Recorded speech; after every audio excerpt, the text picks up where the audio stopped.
Alright, what's going on, everybody? We are live for the Texans and the Patriots here in the Divisional Round. Game started a couple minutes ago. They're about 4 minutes in. Game is scoreless. Patriots have the ball inside Texans territory on about the 40. And they've got a third down upcoming. But welcome to the stream, everybody. Should be a pretty close game between the Texans and Patriots today. We've also got the Rams and Bears later. But it is a 3rd and 14 for the Patriots. And Drake May going to look to throw from the 41-yard line. And over the middle will find Stephon Diggs, who's going to get very close to a first down. But he'll be just short. So it brings up 4th and about a yard or two. And a decision right here from Mike Vrabel and the Patriots.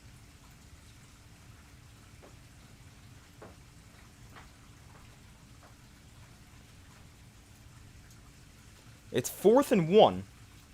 You can definitely go for this. And it looks like they will go for it. They get the offense out on the field. 4th and 1 from the Texans' 28-yard line. May in shotgun back to his right. Play clock winding down here. They will snap it. May looks to throw. Throws over the middle. It is called for a first down. Still running inside the 10. Touchdown, Patriots. They move the 6 on 4th down and score. And the Patriots with the game's first points. It is Demario Douglas with a 28-yard touchdown catch and run. And the Patriots are on the board first with 9:35 to go in the first quarter. They get aggressive early. It works out. And the Patriots take the early lead. What a play.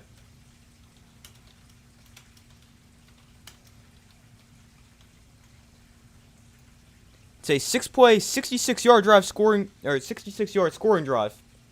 They took about 3.5 minutes off the clock, and the Patriots now up 7-0, as the extra point is up and good.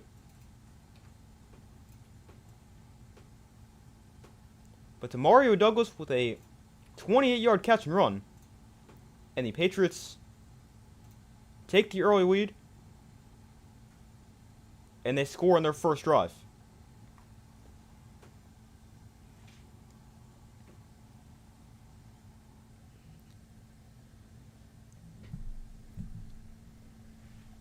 But a good drive for the Patriots.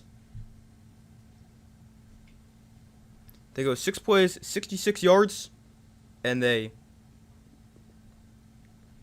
get the game's first points.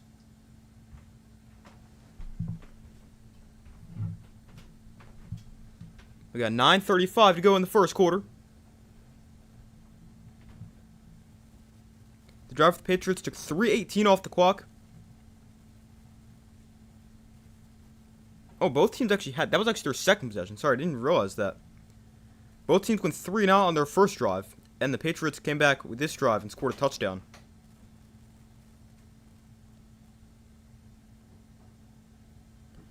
But we wait for them to come back from commercial.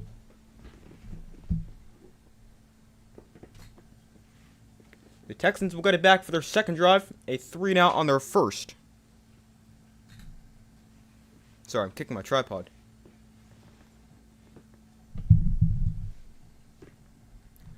But be sure to vote in the poll if you guys have not already done so. Actually, no one's done so. So make sure to vote on the poll.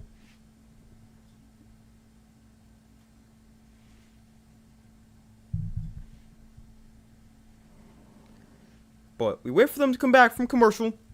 The Texans get the ball back down by 7 after a scoring drive by the Patriots.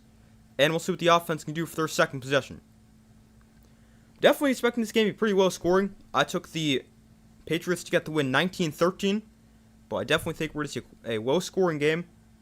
I don't really think either offense is going to have a ton of success against a great defense.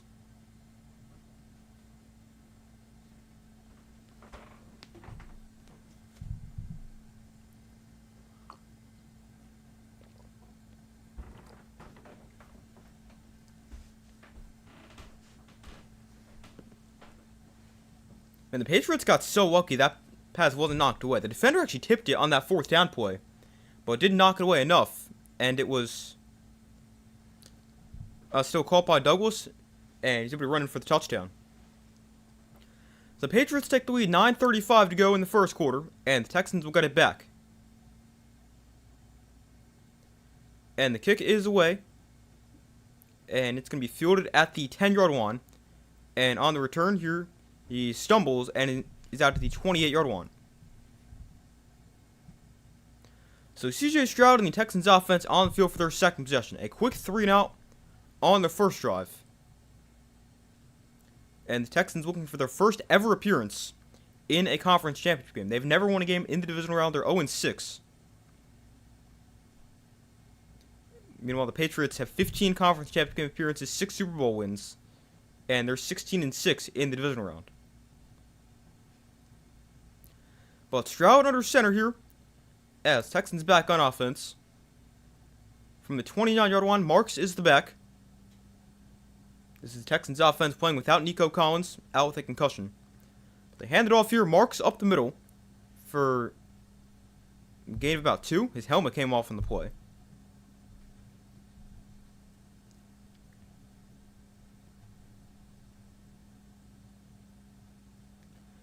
So 2nd and 8 after not much on first down.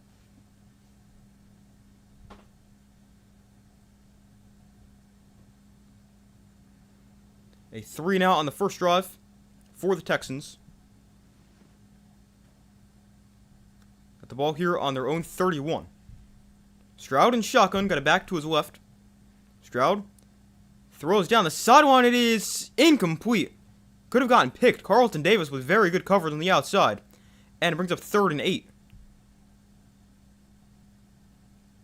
If he throws this a little bit further down the field, he's probably got a big play to Jaden Higgins. But it's a little bit underthrown.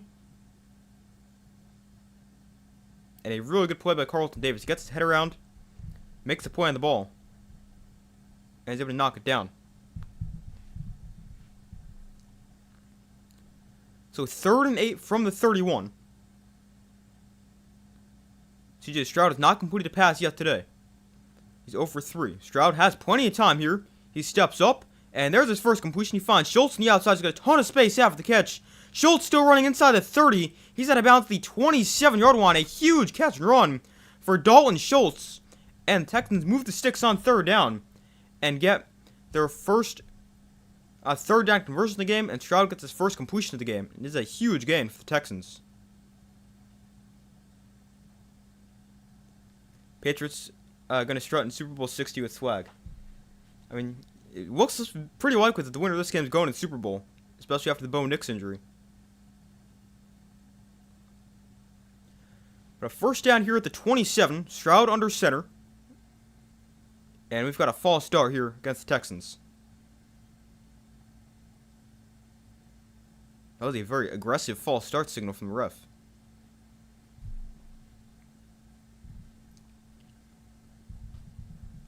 But Dalton Schultz, the guy who just had the big catch and run, gets called for the penalty right there. So it backs him up 5 to the Patriots 32 with 8 minutes to go in the first quarter. So Stroud under center, Chubb is the back. And Stroud off play action, gets pressured, throws one over the middle, it's caught. A nice throw and catch, he finds Higgins to the 23-yard line. And a very solid pickup there on first down. Kind of a risky pass right there for C.J. Stroud, but it is completed, and they move the sticks. Sorry, they don't move the sticks, but a good pickup there on first down.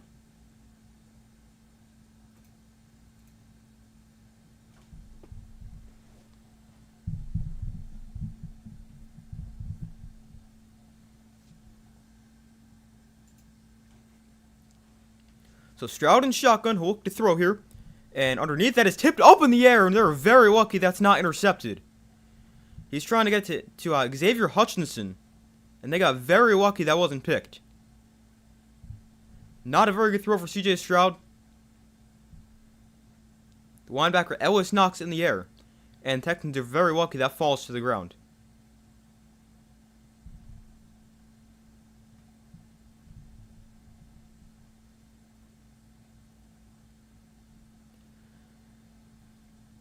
So it is now 3rd and 6 for the Texans. On the season, not a very good 3rd down team, 37%, 23rd in the league. Stroud throws here, that is called for a first down. Christian Kirk makes the catch to the 13-yard line and a first down. It's their second third down conversion on the drive. And they move the sticks. Although we actually got a flag on the play now.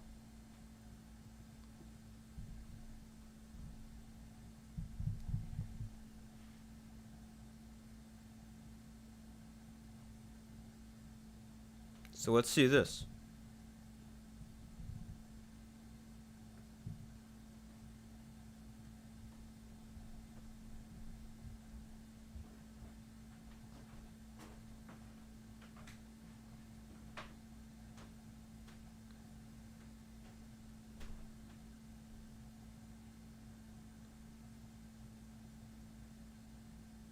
Oh, they call a face mask there against Carlton Davis on the tackle. So it puts the ball inside the 10, first and goal for the Texans. Defense needs to tighten up and get these interceptions. Yeah, a couple missed opportunities on this drive for the Patriots defense. So first and goal from the 7-yard line. Stroud under center. Marks is the back, and they'll hand it off. Marks up the middle is stopped at the line of scrimmage. Patriots defense not very good in these goal-to-go situations. They've allowed a touchdown on 95% of goal-to-go drives, which is the worst in the NFL.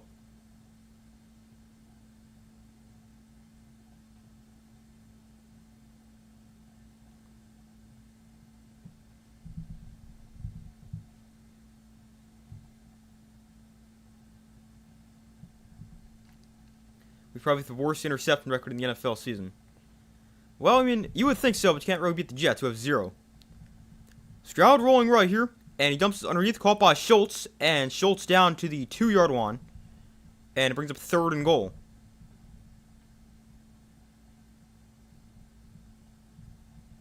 .6:05 to go in the first quarter.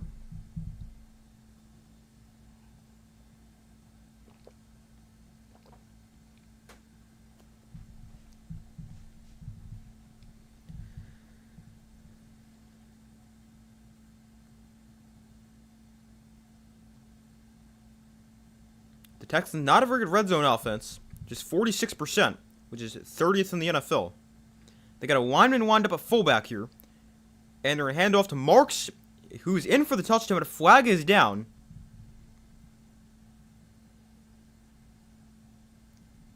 D'Amico Ryans thinks the Patriots were offsides.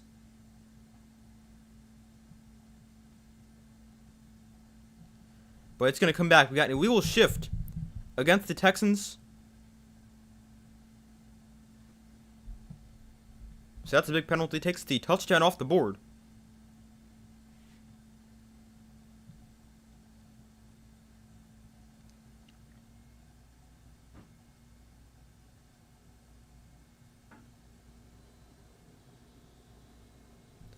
So it's because Dalton Schultz started going in motion before the fullback got set. So that is the penalty. So it backs him up to the 7-yard line for third and goal. Stroud in shotgun, Marks to his right. Patriots bring 3. Stroud, plenty of time. Stroud now floats one towards the end zone, but he overthrows everybody, and it's incomplete. So it is fourth down, and the Patriots defense gets a red zone stand, and they will force a field goal try here for the Texans. So the Patriots defense with a rare stop on a goal-to-go drive. And they'll hold the Texans to 3. So Fairbairn has not missed from under 50 this season. He's 35 or 35. This one should be made by every kicker in the NFL. It's from 25 yards to get the Texans on the board. And Fairbairn's kick is good. So the Texans, they go down the field, they get points. And both teams very similar starts offensively. Oh, what did I just do?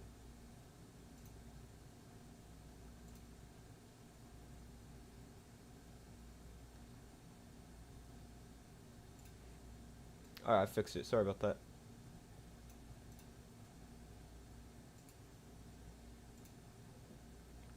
But a very similar start is what I was trying to say. Both teams are 3 and out, and then a scoring drive in their next drive. Patriots with the touchdown, Texans with the field goal. And it's 7-3 with 5:26 to go in the first quarter.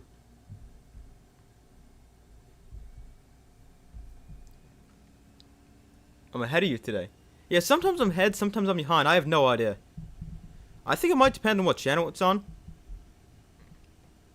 I know the game for CBS yesterday, so Broncos-Bills, I was way behind.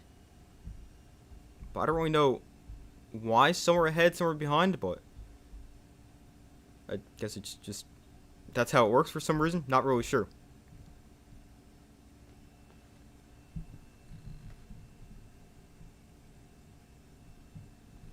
Hit the like button, everybody. This young man has been doing it at a high level for a long time. Keep it up, Super Sports Central. Thank you, I appreciate that. Glad you've enjoyed it.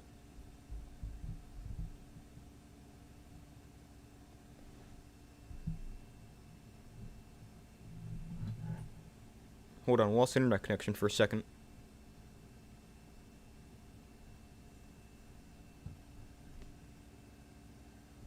Hold on 1 second.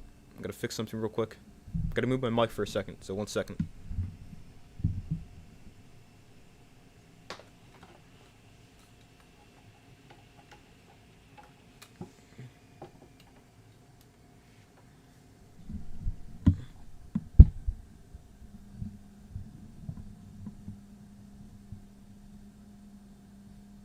Alright, I'm good now.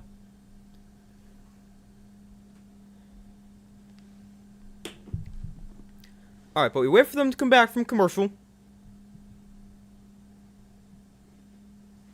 The Patriots up by 4, 7-3, and they'll get the ball for their third possession.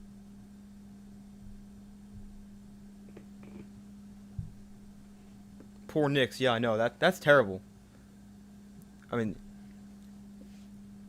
what I don't understand is how he wasn't really, like, limping around, like, at all. Like, he was, like, it didn't seem like he was in the most comfortable, like, the most comfortable. It didn't seem like he had a broken ankle, or a broken bone in his ankle. And, like, it clearly couldn't have been that bad, because he played a few more plays after the injury. And now he's out for the year. Yeah, that really stinks for the Broncos, because you go from, I mean, you're still in the AFC Championship game, but now you don't really have much of a chance. I mean, I guess anything's possible, but it's pretty unlikely. The kickoff here brought back from the goal line, and great kick coverage. Ball comes out. The ball came out, but the Patriots got it back. But great kick coverage by the Texans. And they got it. The Patriots have the ball at the 22-yard line. Maybe it was the adrenaline mixed with cold weather. Yep, probably.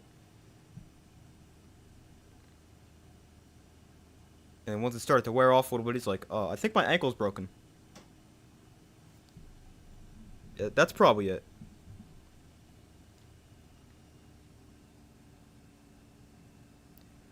But a 1st and 10 here for the Patriots.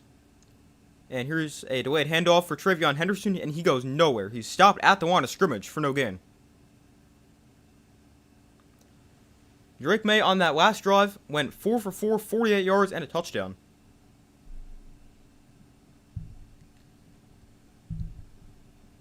D'Amico Ryans, that's a pretty interesting fact. He's the 5th head coach in NFL history to win a playoff game each of his first 3 seasons as head coach. That's pretty good.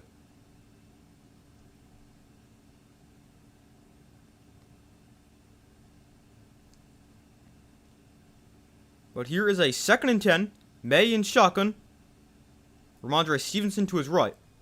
And May off play action, looks to throw. Has time, but it gets knocked down at the line of scrimmage. And it's incomplete.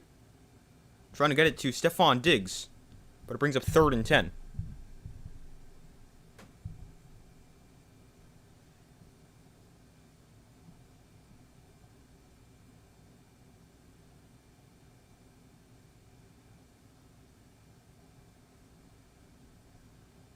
I mean, May's got time here, but this pass just gets knocked down at the line of scrimmage.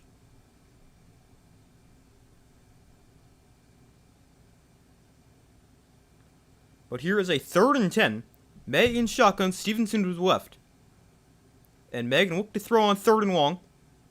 May, pressure, ball comes out. The ball is free, and it is still free. And it looks like the Patriots got this back at the 3-yard line. So they do recover it, because that could have been a disaster if the Texans got the ball right there.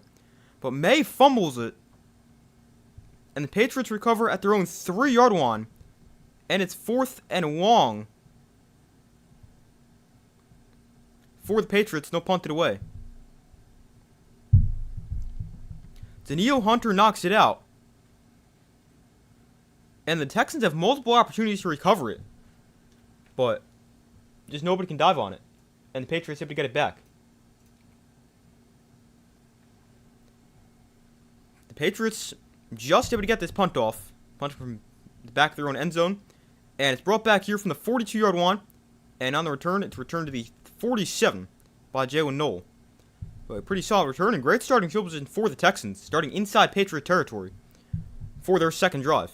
Sorry, their third drive. Looks cold there right now. Yeah, it definitely does. It's snowing.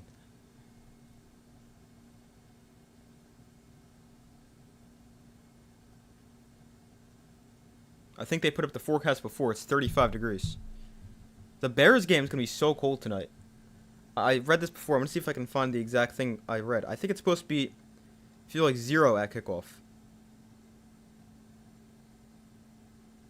I gotta see if I can find it.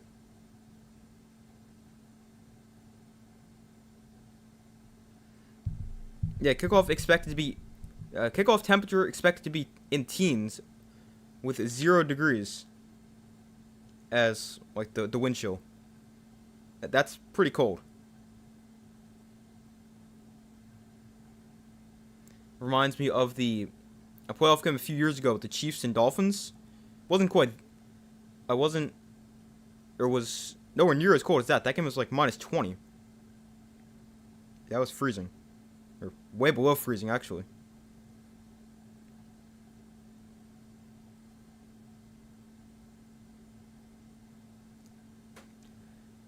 You're in Florida and it's pretty chilly right now. Well, I mean, I'm sure it's nowhere near as cold as there.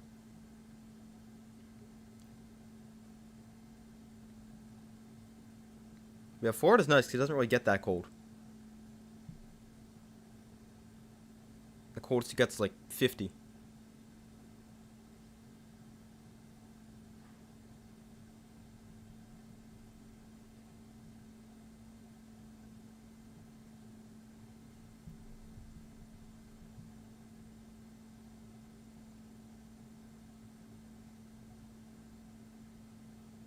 Hold on 1 second.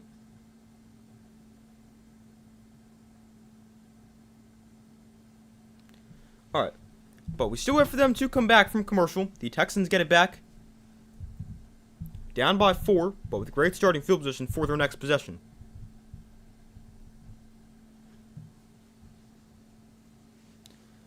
So we got 3:41 to go in the first quarter. They're now back from commercial.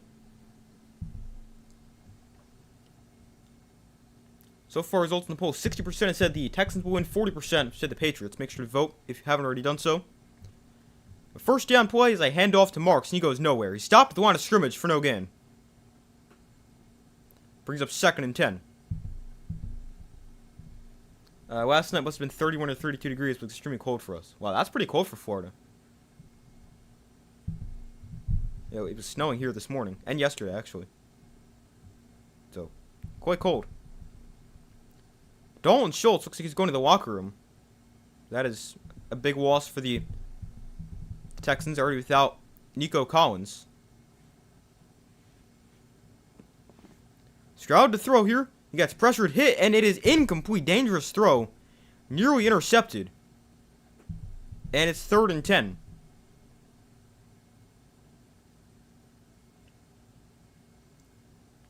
Stroud got hit as he threw this one.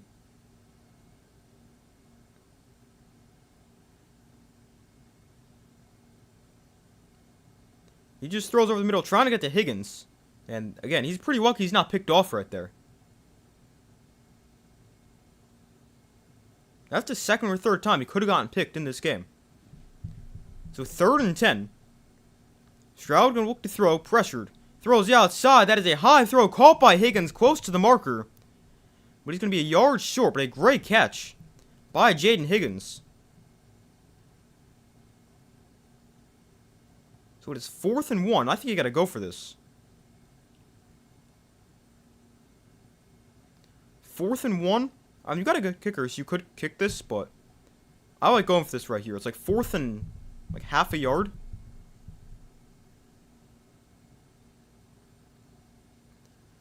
So they will go for it. Stroud under center.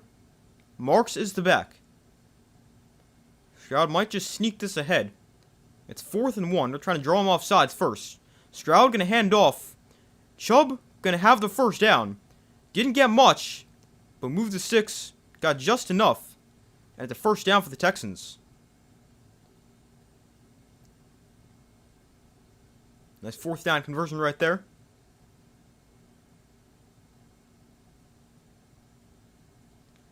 So Dalton Schultz, we saw he was walking to the locker room before. He is questionable to return with a calf injury. So hopefully he's okay. Side, another dropped possible interception. Yeah, Patriots got to start taking advantage of those. Stroud throwing. This one is finally... Oh, man, he got the feet down? This one gets picked, but I don't know if he got the feet down. They're going to say he did. Wow, what a catch by Davis.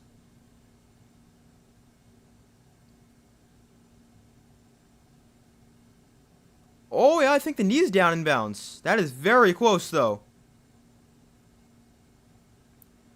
This one, they finally got the pick. After some missed opportunities before, I think that knee is down in bounds, but it is very close. Yeah, I think he's in. That is a great interception.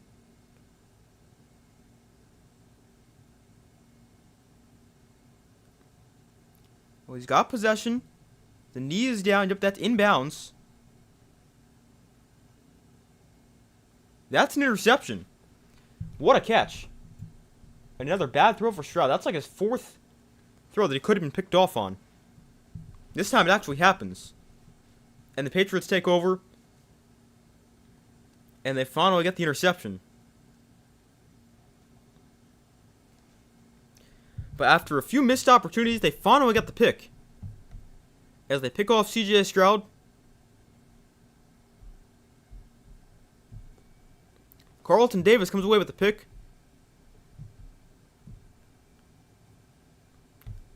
C.J. Stroud throws his 10th interception of the season, including the playoffs.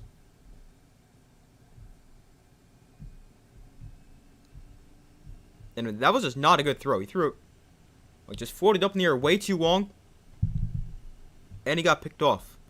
I mean, it was going to happen eventually. You can't keep making these risky throws that probably should be picked, that just end up incomplete. But the Patriots finally get the interception. Carlton Davis with his first interception of the year.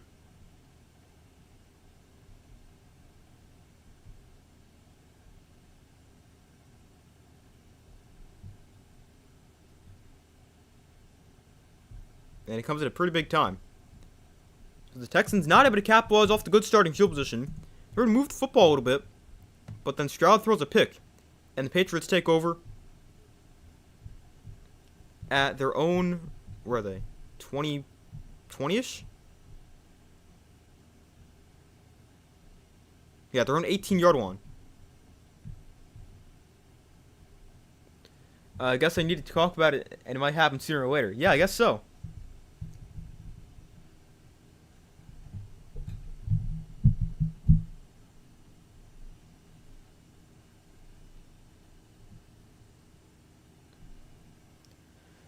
But we wait for them to come back from commercial. The Patriots have it on their own 18-yard line after the interception. It is the game's first turnover.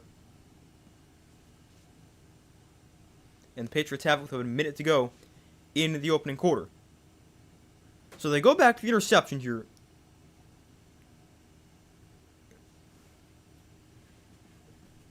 I mean, this is just not very good. He's got to throw this way more on a line if he wants to give his receiver a chance.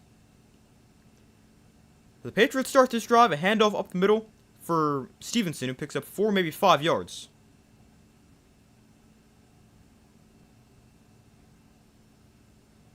We need to start getting more touchdowns. Hey, maybe if you say it, it'll happen. You just got the interception? Maybe you guys can turn that into points. For C.J. Stroud, that is his 4th turnover of the playoffs so far. Turned over 3 times last week. And now, obviously, just threw the interception.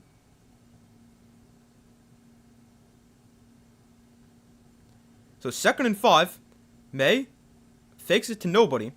And I think he might have been trying to hand that off, but Stevenson went on the wrong side of him. Texans said the ball came out. Wait, Texans saying they have the ball.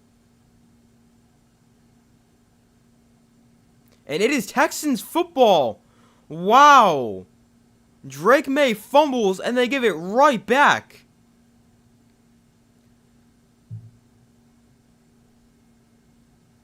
Yeah, that's definitely a fumble. Gets punched out, and the Texans come away with it. So Stroud throws the pick, and 2 plays later, the defense gets it right back. Wow, that is a bad turnover. Just get the interception, finally, and then you give it right back 2 plays later. But, I mean, that play never really got off to a good start because you've got... That was not a designed run there for Drake May. I'm pretty sure he was supposed to hand it off, but Stevenson went to the wrong side. So May just kind of had to make something out of nothing. And he would have gotten the first down. But ended up fumbling. So the Texans offense back on the field. Stroud throws outside, caught by Higgins. And he's thrown out of bounds by Gonzalez after a gain of 6.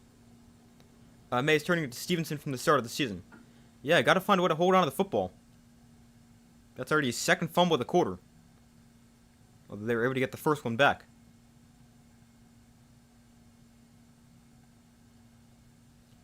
So 2nd and 5 for the Texans. Potentially the final play of the quarter right here. Stroud under center, marks the back from the 22-yard line. And they'll go to the ground. Woody Marks going to bounce outside. And Marks is going to gain 4. And looks like he'll be just short of a first down.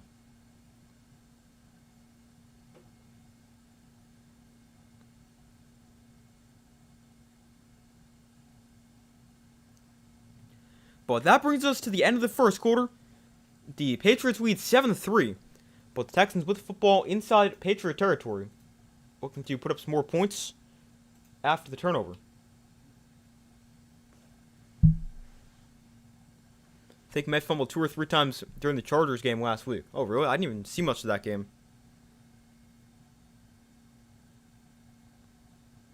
I gotta look that up now. But, I mean, you never want to be turning the ball over, but especially in the playoffs. Gotta clean that up.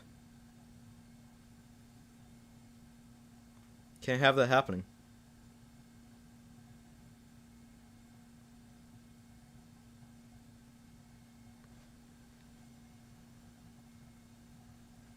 Let's see. Drake May.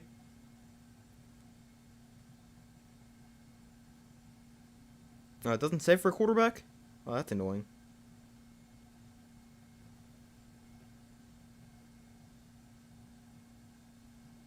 I think Herbert also fumbled a few times. I remember that. I remember he had a couple fumbles. The guy got pressured so often, he was playing the entire game from his back.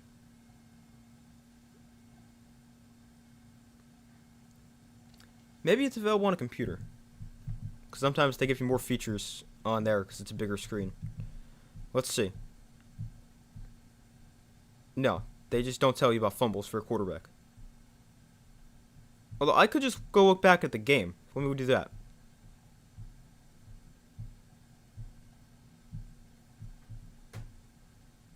And Drake May, yeah, he fumbled twice, lost one of them. So you're right, he did have a couple fumbles in last week's game.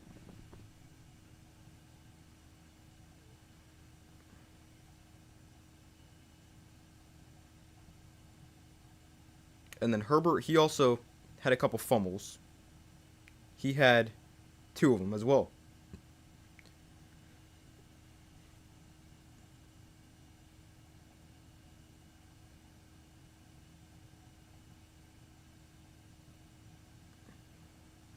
Maybe sacked 5 times last week, or 5 times that game himself. Both defenses were on point last week. Yeah. I mean, both those defenses are so good. The Chargers and Patriots, and it also doesn't help that neither offensive line is really that good. But when you combine a good pass rush with a bad offensive line, it's pretty much what's going to happen.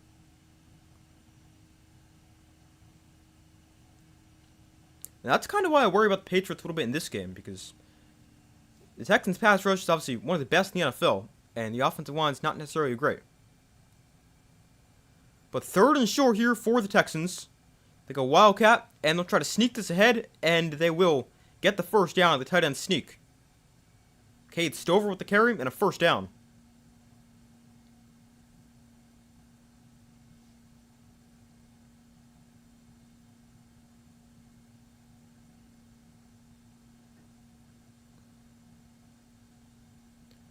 So they get the first down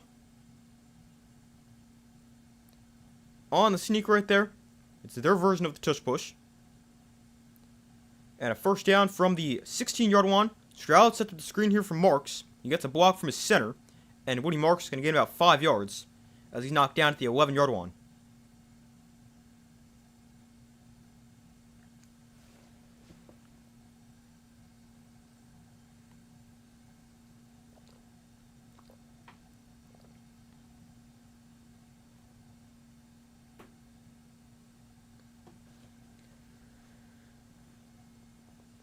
Texans offense, one of 2 teams to convert less than 50% of the time in the red zone. The other was the Giants.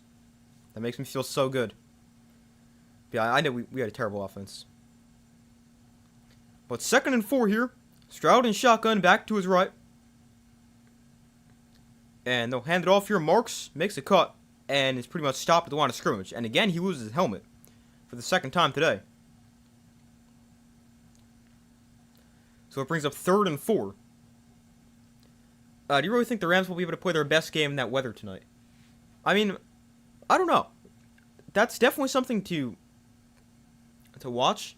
Now, I know Stafford hasn't been great in the cold since he's been in LA. I think he's 1-8 or 1-9. But, I mean, it's also not like he has no experience and he's been terrible in cold weather. I mean, the guy played for the Lions for, 12, 15 years? So, I mean, it's not like he has no experience. He played in Chicago and Green Bay every year. Patriots bring a blitz here on 3rd down. Stroud throws, end zone, call for a touchdown. Christian Kirk makes the play, and the Texans take the lead. They take advantage of the fumble by Drake May, and the Texans take their first lead of the day. It's a 10-yard touchdown to Christian Kirk. And the Texans about to go up by 3. But a nice throw and catch right there. They're able to beat the blitz. The Patriots send the house. May has just enough time.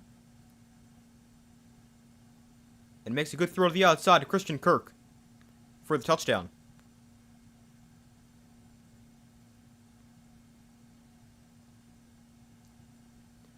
Six plays, 27 yards on the drive, and Fairbairn's extra point is good.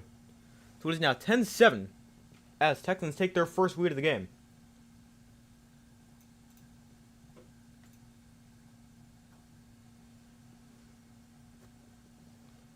But they capitalize off the turnover, and they're up by 3 with 12:51 to go in the first half.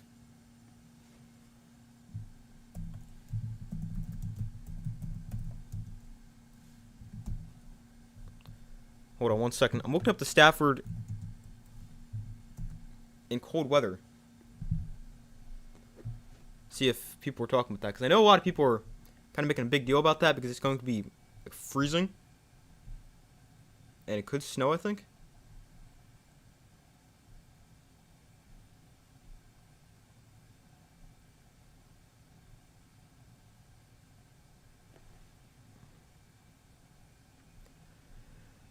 So Stafford, in his career, in freezing conditions, so 32 or lower, is 3-3. But when it snows, he's just 1-9. So that is not great.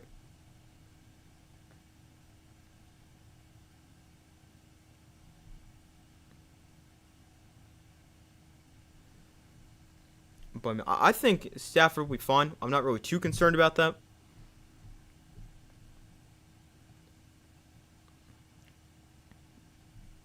Like, I mean, if it starts snowing and it's like insanely windy and it's impossible to throw the ball, then I might worry about them a little bit. But I think the Rams should be okay.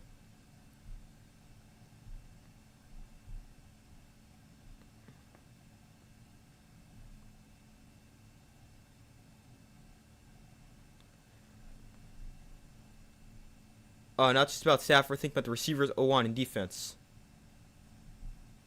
I mean, I get what you're saying. I think they should be okay, though. I'm not really too concerned.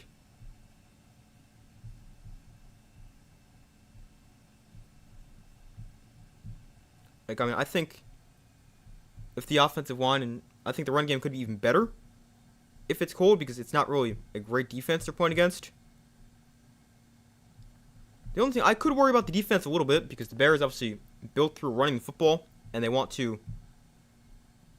And if it's end up being snowing and stuff like that, that could have an advantage towards them. Although the Rams' run defense isn't that bad. But I mean, overall, that was a lot of talking to answer the question. I'm not really too concerned about them. No worries, Pat's still going to win. Yeah, I would still agree. I still think the Patriots in a good spot here. They've moved the football so far. Just got to protect the football now and stop fumbling. But the kickoff is away, and the Patriots will bring it back from the 7-yard line. And on the return, we'll get tripped up at the 27-yard line. Again, great coverage on the kickoff by the Texans. Patriots have not really had anywhere to return a kickoff. And it's been pretty short returns for them so far. The Patriots, on their touchdown drive, they went 6 plays, 66 yards, and scored a touchdown, obviously.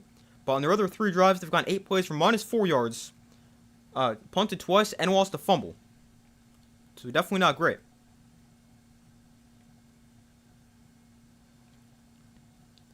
So May gonna look to throw here. And May takes a shot down the sideline. It is broken up, almost picked off the deflection. Trying to get Kayshon Boutte, but it brings up 2nd and 10.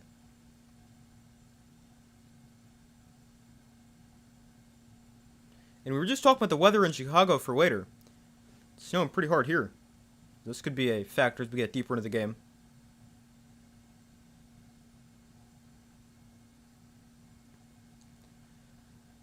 So 2nd and 10 here. After the incompletion, May in shotgun back to his left. Here's a delayed handoff. Travion Henderson up the middle. And he'll get to the 30. So again, about 3. And it brings up 3rd and 7. I know some people who spend a large amount of time in the cold weather and then move to a tropical climate tend to get really used to the warmer weather. Yeah, I mean, you do get used to the weather you are, used to. So, I mean, it's always definitely... It's tough. You have to go, back. If you're Stafford and you're used to being in LA for the last few years, and you go play where it's 0 degrees, that's going to be tough, but... I still think they'll all be okay. But I get what you're saying. 3rd and 7. May gets pressured, able to escape, and still going to escape, and May going to try to run for a first down. He's got it. First down for Drake May. Gains 8 on the scramble, and he moves to 6. One of the Texans linebackers wanted a penalty for an illegal blindside block. But no call right there, which I think is probably the right call. And Drake May able to move the sticks. May has 27 scrambles for first down this season. That's most in the NFL. There's a handoff to Travion Henderson, and he has had nowhere to go today. That continues. And he's stopped at the line of scrimmage. Neil Hunter on the tackle. He's had a really good start to the game.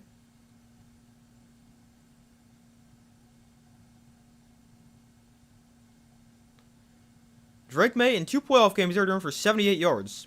Tom Brady in 48 playoff games ran for 133 yards. I don't really know why they're comparing those two when they're not that similar in play styles. But it's just something they point out.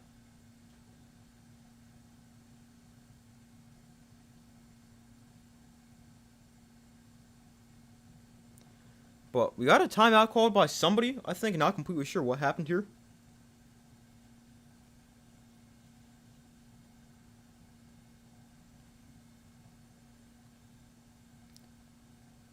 Let's see. I don't know if there's an injured player, if it's a... Oh, Travion Henderson's hurt. I did not even realize that. Man, hopefully he's okay.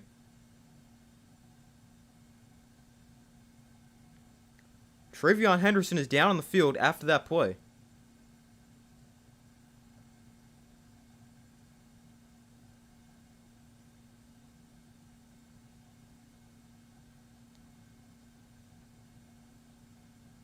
But hopefully he's okay.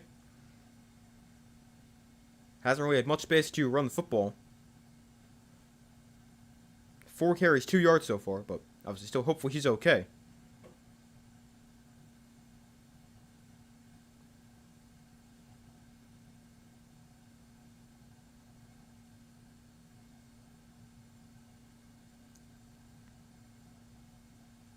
Hold on 1 second.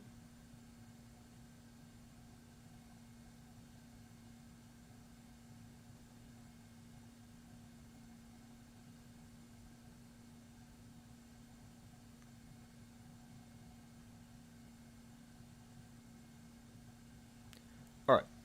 Your mom's cousin was born in Maine and lived there for her whole life, 60 plus years, or most of her whole life. Been living in Louisiana for the last 10 years or so, and she refuses to return north because of the cold weather.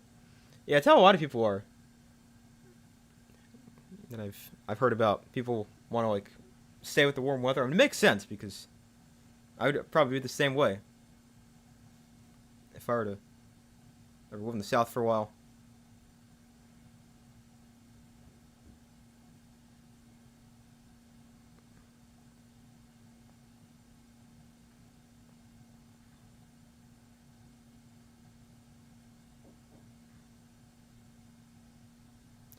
So Travion Henderson was the injured player. He's over on the sideline. He looks okay. Talking with the training staff. But hopefully he is okay. But it's a 2nd and 9 here for the Patriots. Empty backfield for Drake May. A look to throw. And May throws outside, but he spikes it to him. And it's incomplete. Kayshon Boutte the target. And it brings up 3rd down.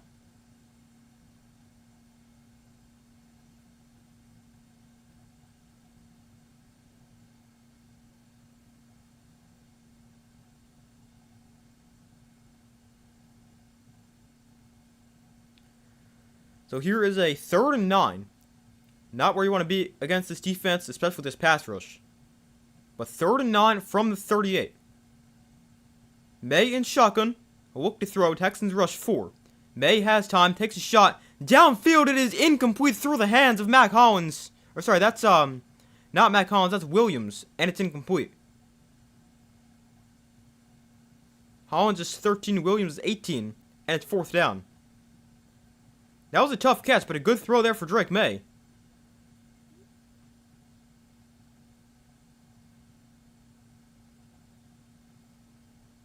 He got past the corner, but just couldn't quite catch the ball. So the Texans force a punt, and the Patriots kick it away. And it's fair caught at the 25-yard line. And that is where they'll have the ball up by 3 for their next drive.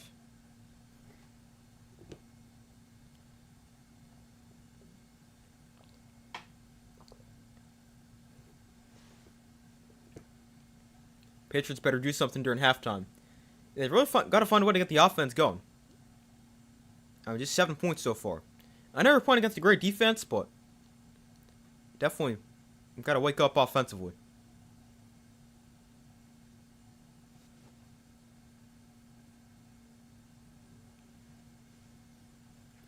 So far, results in the poll is 50-50, so be sure to vote if you guys have not already done so.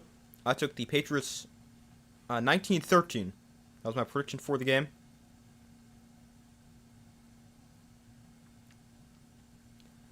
So 1st and 10, we got 10:41 to go in the first half. Stroud in the offense on the field at their own 25-yard line.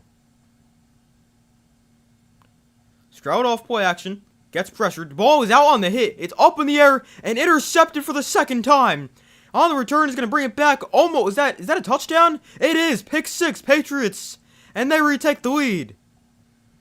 Stroud with his second turnover of the first half. And it's a pick 6 from Marcus Jones. 25 yards. And the Patriots retake the lead. See, who needs an offense when you got that defense?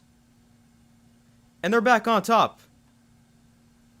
I don't even know what that was for CJ Stroud.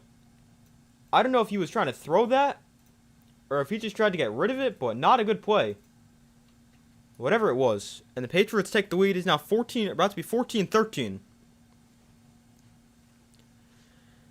After a defensive touchdown for the Patriots.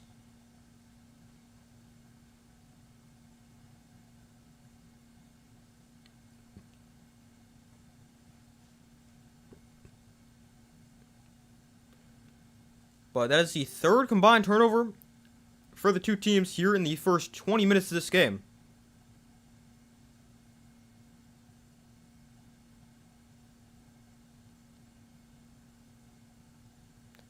Patriots are trying to get the right guys on the field for the extra point. Alright, now they're good. So here is the extra point to make it a 4-point Patriot lead. And the extra point is good. So 14-10, the Patriots retake the lead after a 25-yard pick 6 by Marcus Jones.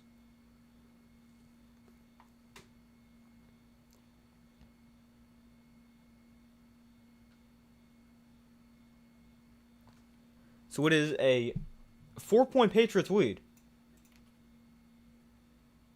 as they return the interception for the touchdown. So I think what happens there is Stroud is trying to throw the ball, but he gets hit, so he can't follow through.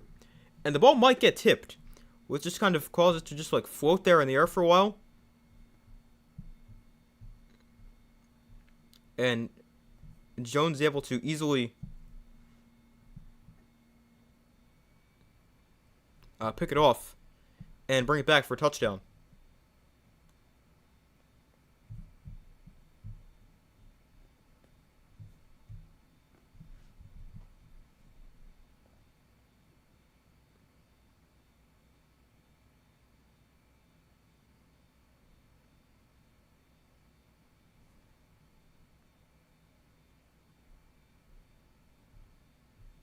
Hold on 1 second.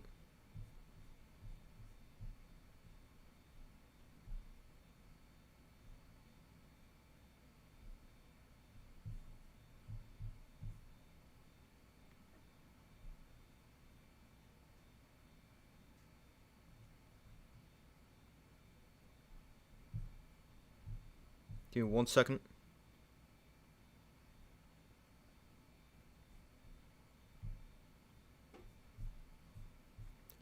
But we still wait for them to come back from commercial. It is now 14-10.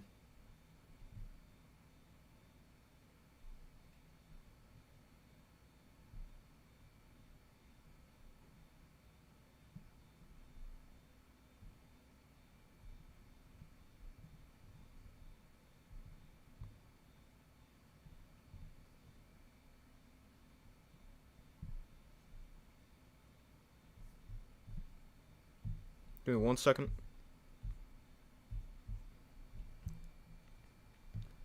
Alright. But they're now back from commercial break. We got 10:31 to go in the first half. And they go back to this interception. So Stroud.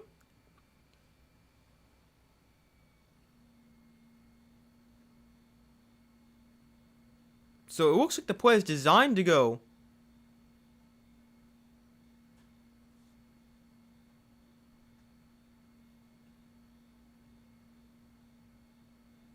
It was designed to go to Dalton Schultz in the flap. He got tripped.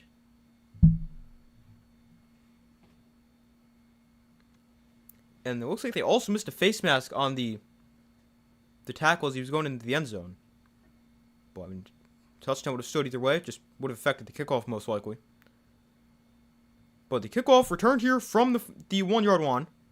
And Jalen Noel on the return brings it back to the 26-yard line. So both these teams doing a great job on kick coverage. And the Texans have it after not a great return, about the 25-yard line.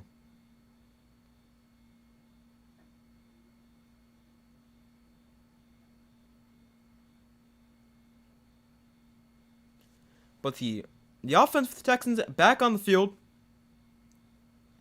Stroud with 2 interceptions in the first half. One of them obviously returned for the touchdown we just saw. And let's see what they do here on this next drive. They'll start off on the ground. Woody Marks gets tripped up for a loss of a yard. Man, this Texans offense had that one drive, but since then they have done pretty much nothing. As they lose yard there to start the drive, it's now 2nd and 11.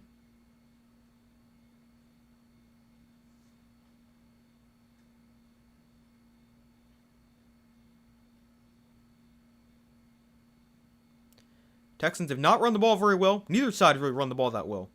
But the Texans just 12 yards on the ground, 1.3 yards a carry. Stroud pressured, finds Hutchinson underneath, and he's got a first down, a gain of 12. And they move the sticks.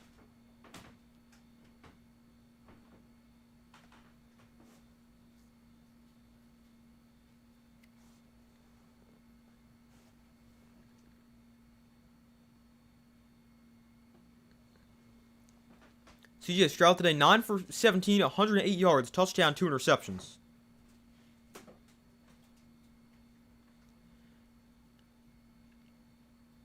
So first down for the Texans at the 37. They go back to the ground here. Woody Marks, and again, he's got nowhere to go. Another tackle for loss for this Patriots defense. As he gets stopped for a loss of a yard, and it's 2nd and 11.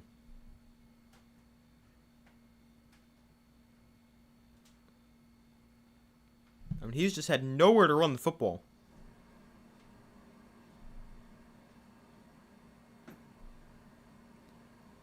So it's now 2nd and 11 after another tackle for loss. Woody Marks to run the ball 8 times for 7 yards. Stroud looking to throw. Over the middle it is, tipped, intercepted again! Off the deflection, the Patriots have it. And on the return is brought back to the 36-yard line before he's knocked down from a big hit. But the Patriots pick off CJ Stroud for the 3rd time in this first half. And it comes with 8:28 to go in the 2nd quarter. Wow. Texans got to find a way to protect the football. You're not going to win a game with that many turnovers. That is now 3 in the first half. I mean, this time it's not on CJ Stroud. He makes a good throw, and it's got to be caught. But Hutchinson just does not make the play. And it gets tipped right to the defender, who's right there for the easy interception. But the 3rd first half turnover for CJ Stroud.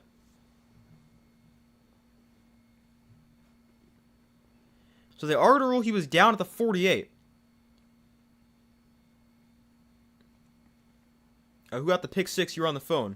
Marcus Jones at the pick 6. And then somebody else just picked off Stroud right now. I don't know who that is, though.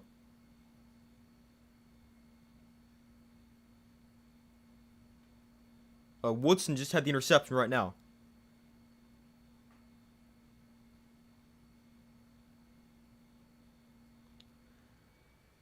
So 1st and 10 here. Travion Henderson back in the game for the Patriots. They're glad to see he's okay.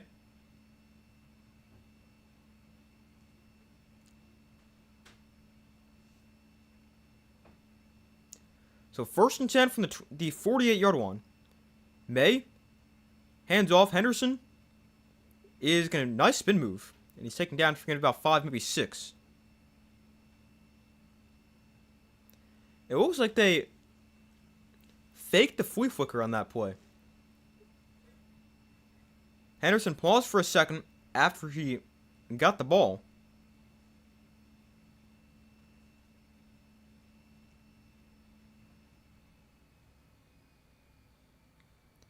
But ended up being a gain of 5 because he just kept it. So 2nd and 5. May under center. Play action. May gets pressured. And May gets sacked. Back at the 45 or 49-yard line. Will Anderson Jr. with the sack, and it's 3rd and long.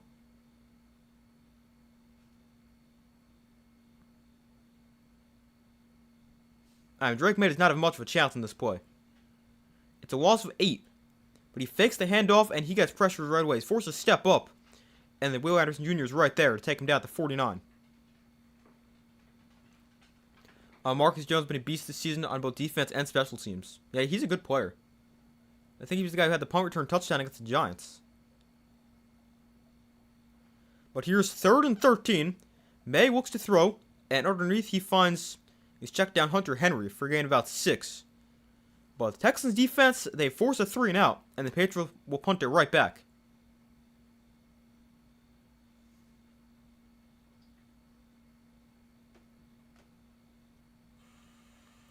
But the Texans just sat back there, played to the sticks, and forced everything short. And then rallied the football to force the punt. So 4th and 8, the punt is away. And Noel signals fair catch at the 9-yard line. So that is where the Texans will take over for their next possession at their own 9-yard line, down by 4 with 6:33 to go into the first half.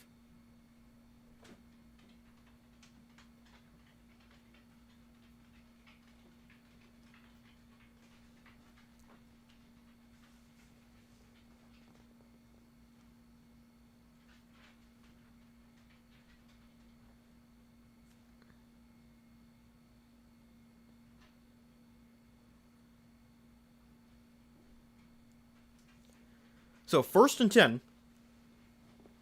Here for the Texans. CJ Stroud with 3 interceptions on his last 7 pass attempts. That is not very good.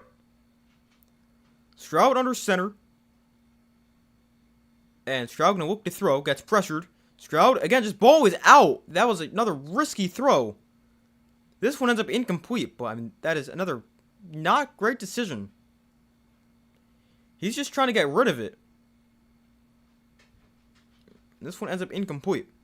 And now we've got a lineman down on the field for the Texans. So hopefully he's okay.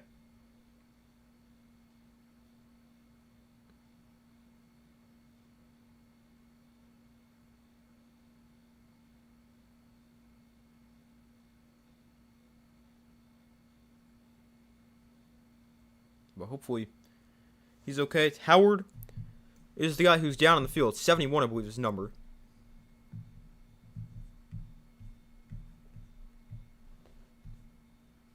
He is their left guard.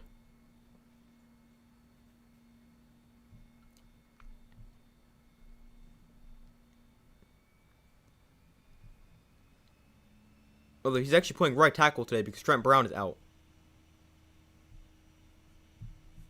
He's the right tackle today. Bob's hopefully he's okay.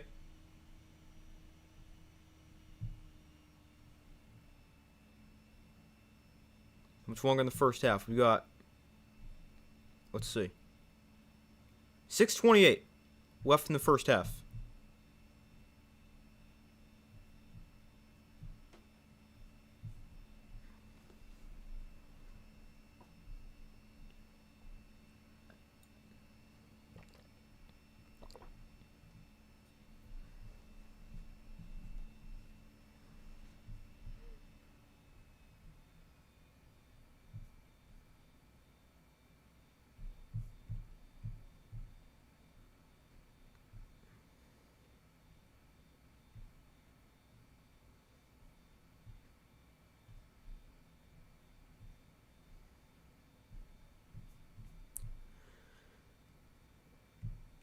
But we still wait for them to come back from commercial. Hopefully the injured player is okay. Texans now playing with a second backup lineman. They'll be playing with a third string right tackle. Stroud's having a bad game. He's not been very good. I mean, one of the interceptions not completely his fault because he hit the guy in the hands, just didn't catch the ball and got tipped to the defender. But he has not been very good. Hopefully the Patriots can get a stop and then some type of points before the half. Yeah, and the Patriots defense playing really well, but the offense really can do something. I'm up by 4, but they've had a lot more opportunities to put up points if they were able to take advantage of some turnovers.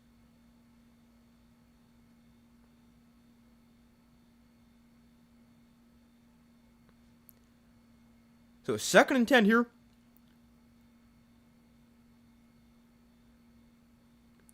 Texans now with a third-string right tackle into the game. Stroud, pressured. Stroud throws high and incomplete. Nick Chubb, the closest guy to it. But it brings up 3rd and 10 as he just threw it away.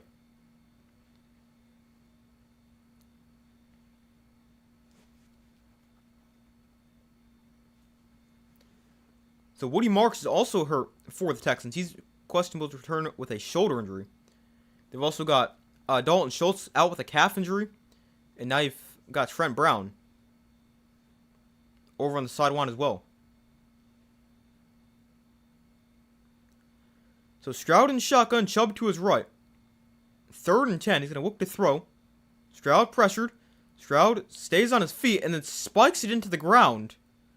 I'm not sure what throw that was, but it brings up 4th down. Man, CJ Stroud has not been good today. He is now 9 for 21 with 3 interceptions. And 3 straight incompletions on that drive. I'm not even sure what this is. Like, he just, spikes this into the ground.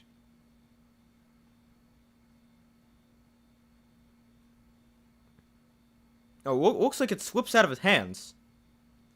He's not actually trying to throw it, but ends up being a pass because it slips out of his hand and goes forward. But here is a punt for the Texans. Marcus Jones, a very dangerous returner back deep to receive. So the Texans punt from in their own end zone. And here is Jones on the return. Trying to get to the outside, but he's going backwards, and he's taken down at the 44-yard line. So loss of about 4 in the return. And the Patriots take over. Still pretty good field position at about the 40-yard line. With 6 minutes to go in the first half. Up by 4.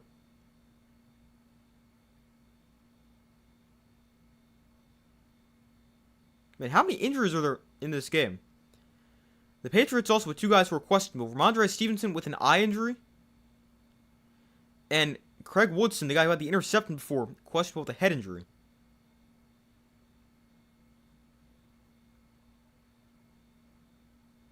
That's a ton of injuries for both sides combined. Here's Henderson. He's also been banged up today. He gains about 3 on the run to the right. 5:50 to go in the first half.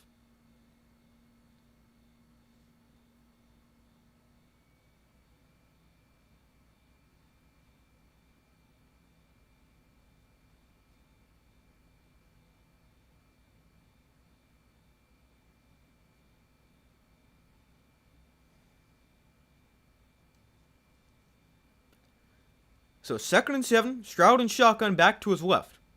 Oh, sorry, this is May.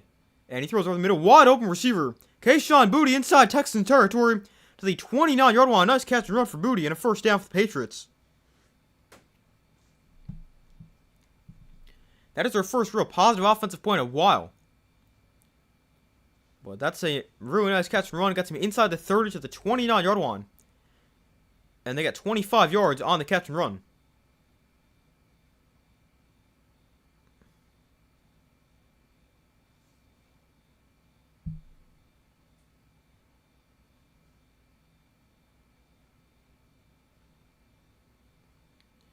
So 1st and 10 from the 28-yard line, down to 4:40 to go in the first half. May under center, hands off, Henderson up the middle, and he'll gain 3, down to the 25.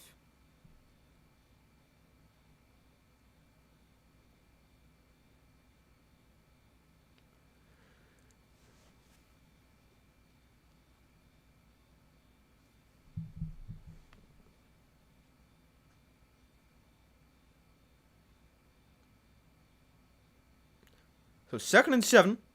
Patriots have run for 50 yards. Texans have run for 11 so far. Play action. May throws that pass. Caught by Boutte again. Nice throw and catch. And he's got it inside the 10 to the 8-yard line. Another nice throw from May. Hits him in stride. And a good catch and run. And it's now 1st and goal Patriots with 3:45 to go in the second quarter.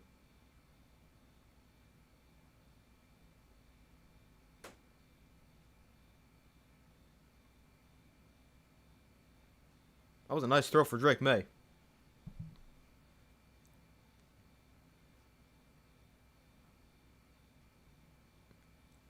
So 1st and goal from the 7 for the Patriots. May in shotgun back to his left.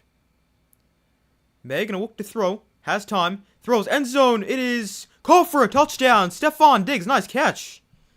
And the Patriots extend their lead. And they have scored 20, about to be 21, here in the first half against this defense. That's pretty impressive.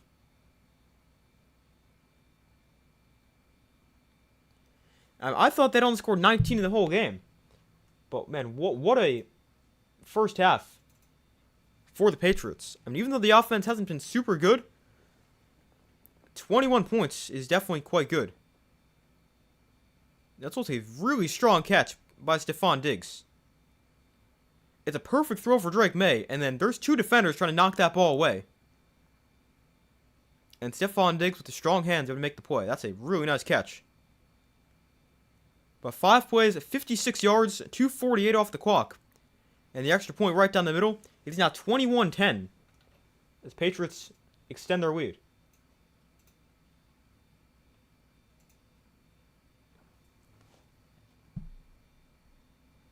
And that is a pretty impressive first half. I know only 14 offensive points, but still, the Texans are allowing like 17 points per game. And the Patriots have scored 21 in the first half. The Texans, like, they've only allowed more than 21 points, or more, we'll say at least 21, so more than 20. Let's see, I'm going to count.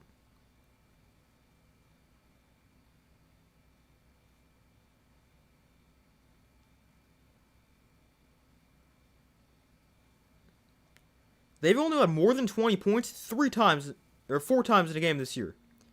That's crazy, and the Patriots hit that in the first half. The most they've allowed in a game was 30, when they allowed that against the Colts in Week 18.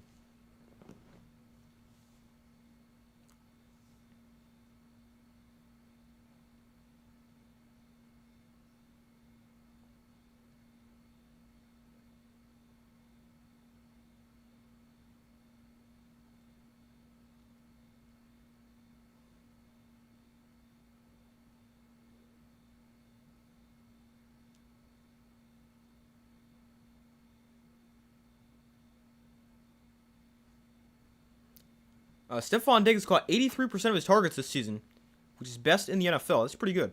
He's caught 3 of his 4 targets today for 26 yards and a touchdown. So the Texans get it back. Jalen Noel on the return from the 1. And again, great coverage by the Patriots. And he's taken down at the 23-yard line.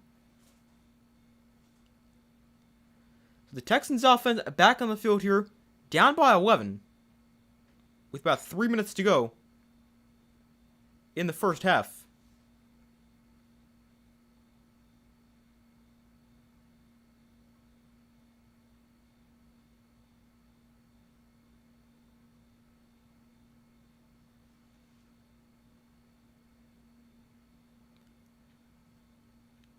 CJ Stroud, in his first 50 games, he had 2 games with 3+ turnovers.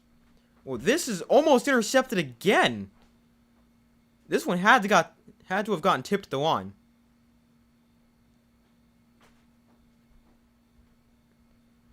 But it's now 2nd and 10, almost the 4th pick of the half, thrown by Stroud. His arm got hit as he threw that one. By the way, Titus Howard and Woody Marks are both back in the game for the Texans. In fact, Howard's the guy who actually allows the pressure right here. But it is now 2nd and 10. And we got play blown dead, a false start against the Texans.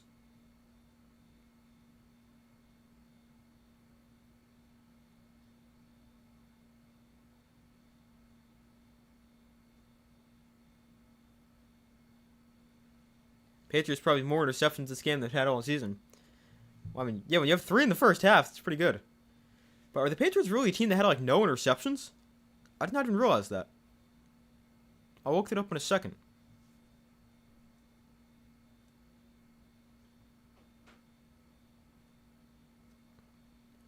But here is a 2nd and 15. Stroud in shotgun, back to his right. Stroud looks to throw.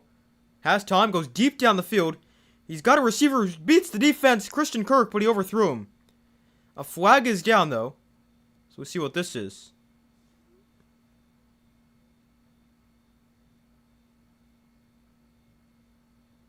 You can barely remember any. I'll look them up in a second. Now you got me wondering how many they actually had.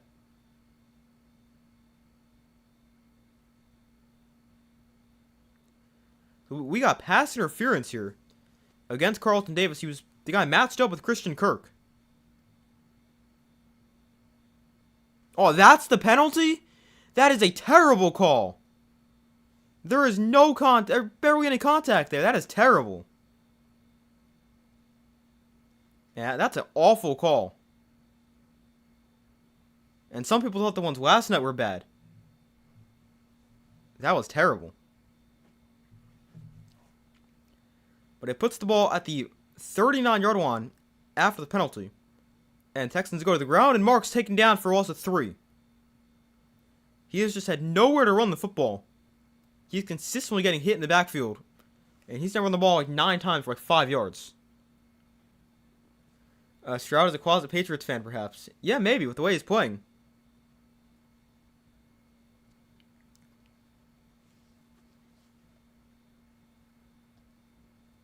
I'm trying to think where he's actually from, see if he would be a Patriots fan. I think he's from Ohio, though. So 2nd and 14, Stroud steps up, throws that is called for a first down. Finally completion for Stroud, as he finds Jaden Higgins to move the sticks. I'm also pulling up the NFL turnover stats right now to see how many interceptions the Patriots have, because you got me wondering now.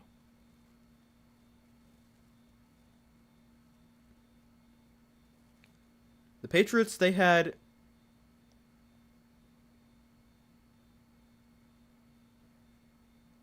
10 interceptions on the season. So that is 13th fewest in the NFL.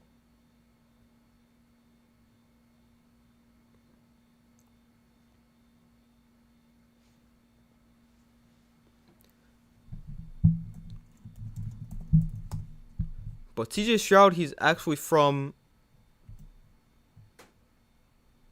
I know he went to Ohio State, obviously.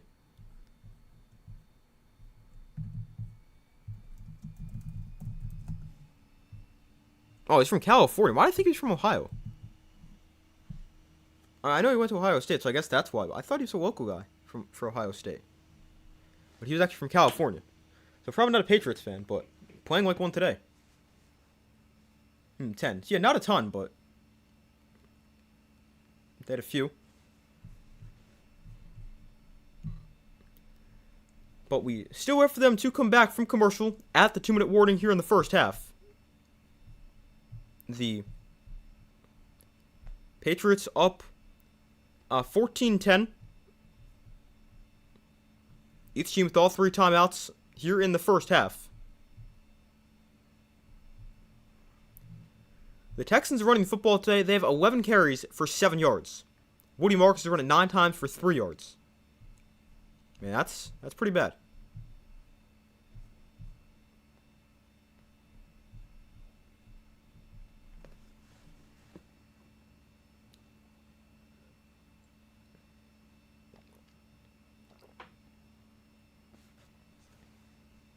So the Jets did not get 1 interception in 17 games. Yeah, they did not get a single one. I don't even know how that's possible. Like, throughout the course of 17 games, you would think you'd get lucky one time off, like, a tipped pass or something. But apparently not the Jets. 0 interceptions in 17 games. That doesn't even sound like a real stat.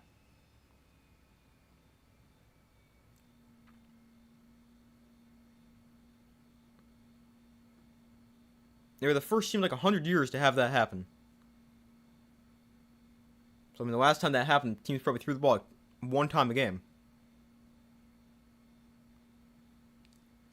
But a first down here for the Texans, back from commercial. Stroud throws the flat. Oh, it's intercepted again! Carlton Davis with the 4th Patriots interception of the first half.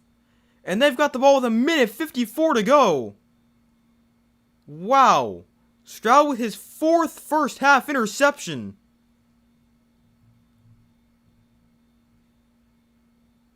Wow. I mean, this is just a terrible throw. He throws behind his receiver and practically right to Carlton Davis. Now let's see, does he get the feet down? Yeah, he does. So he's got his 2nd.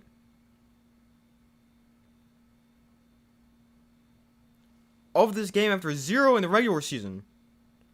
And Stroud, after 8 interceptions in the regular season, has thrown 5 in 6 quarters here in the playoffs. And now the Patriots with an opportunity to add to their lead before halftime as they start at their own 48. Their first play is a handoff, Travion Henderson up the middle to the 49-yard line.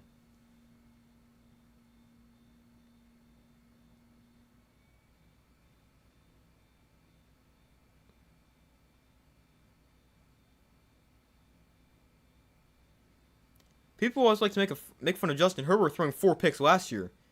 How about CJ Stroud throwing 4 picks in the first half? I mean, this guy might throw 10 picks by the end of this game.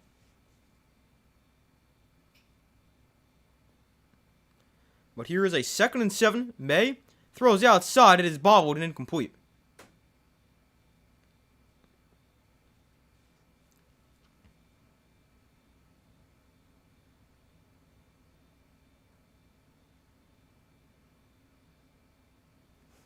So it is 3rd and 7 after the incompletion. Laster with very tight coverage right there for the Texans defense.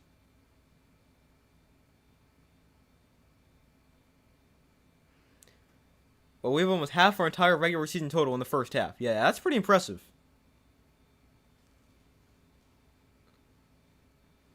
That's kind of crazy. May throws the outside here. He bounces it to Henderson, and it's incomplete.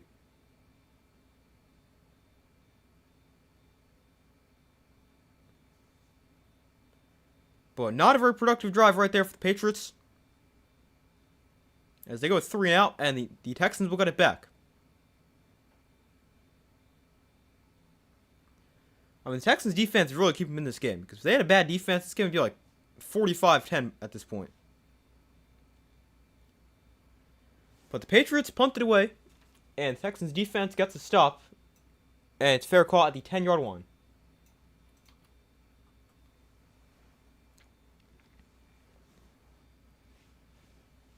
For the Texans in the playoffs under D'Amico Ryans, they've won in the wild card round, and then in the 2023 they lost by 24 in the divisional round. The 2024 they won by 20 and then lost by 9, and this year they've won by 24, and it looks like they're gonna lose by quite a bit once again. Although last year's game against the Chiefs was actually fairly close, despite being a 9-point game.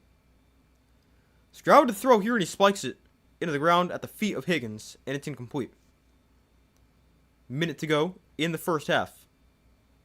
Everyone need points on these turnovers. Yeah, I mean, you got to find a way to capitalize off them. You can't just give them right back. I mean, you guys have done that for 1, maybe 2. Obviously, you returned it for a touchdown in one of them. But gotta find a way to capitalize off the turnovers. So Stroud gonna look to throw here. Stroud pressure, throws outside, and there's another incompletion. This one bounces in front of Christian Kirk, and it's 3rd and 10.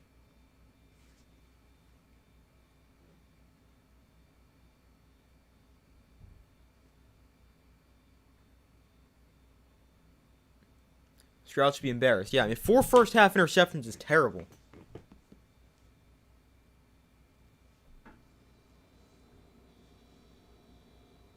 Pick 6 field goal, I think. Yeah, that sounds about right.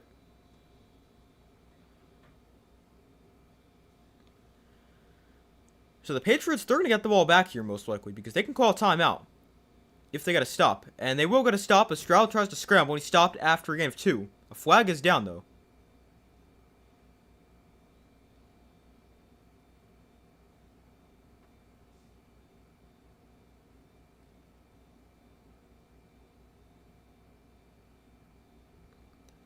So they call it a wiggle formation because one of the linemen was not on the line of scrimmage.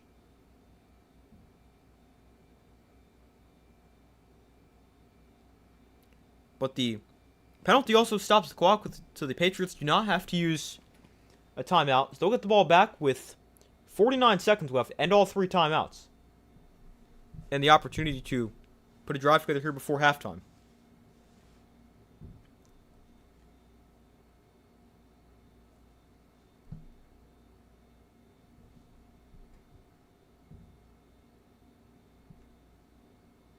So the punt is a pretty good kick. It's fielded by Marcus Jones at the 31. And Jones down the sideline. Good return inside Texan territory to the 45-yard line. A huge return from Marcus Jones and sets the Patriots up with really good field position. So 36 seconds left in the first half. And all 3 timeouts for the Patriots.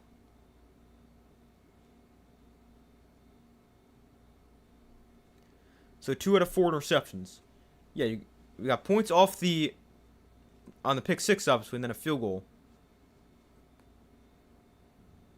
And then the other one, Drake May fumbled, and then the one we just saw, they punted it right back. That is the 4. But the Patriots whip the ball on the 45-yard line. May gonna look to throw. May, he fumble? May fumbles, ball is free.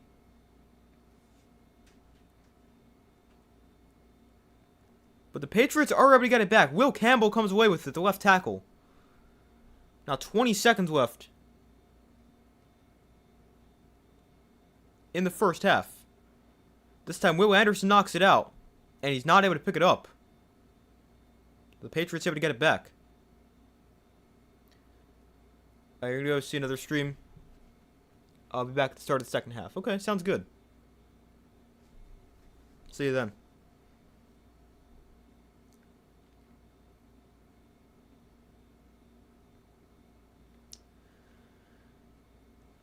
But May, with his 3rd fumble here in the first half, really going to start protecting the football a little bit.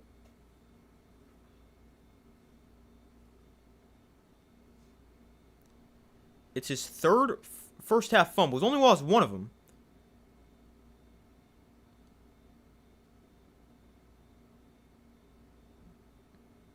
And Drake May has fumbled 13 times this year, including the playoffs, which is most in the NFL.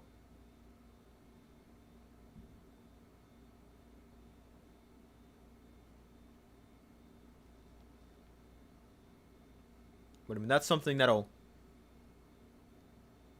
I think, fix itself as he gets older and more experienced. Because you see a lot of young quarterbacks like that with a lot of fumbles early in their career. But usually gets corrected to say, get more experienced. May, hit as he throws here, throws underneath, caught by Douglas. And he's taken down at the 46-yard line. And we got 4 seconds left in the first half. Patriots call a timeout.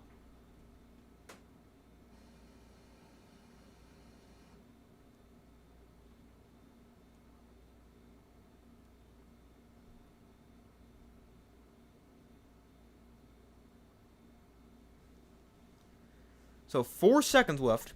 Patriots have a decision what they want to do right here. They could attempt a really long field goal. But I don't know. Actually, they could get a little bit closer right here. They put a few seconds back on the clock, so there is 7 seconds left. So they could run a quick play, use the full field, and then kick the field goal. Because they've got the timeout. May gonna look to throw. May throws down the sideline. It is incomplete off the hands of Diggs. I don't really love that play call right there. Just try to get something quick. You don't really have to try to go deep down the field. Just get 5 to 10 yards. Well, that does not happen. So it's now 4th and 11. And now you've got a decision.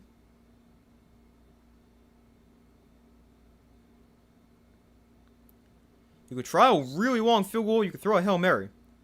And it looks like it's going to be a Hail Mary here for the Patriots. Would be a 66-yarder from here? Pretty long, though. I'm not sure. May lets it go deep down the field, into the end zone. Players are down there, and it is intercepted.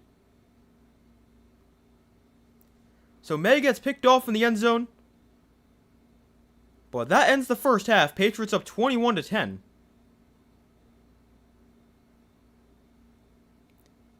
Yeah, another first half turnover, although I'm not like that matters at all.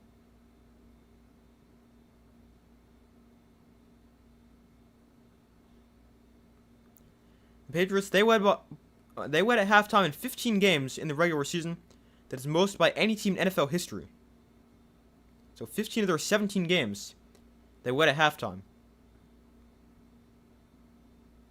And now they're up at halftime here, leading 21-10. Texans get the ball to start the second half. But need to really figure things out offensively and find a way to protect the football.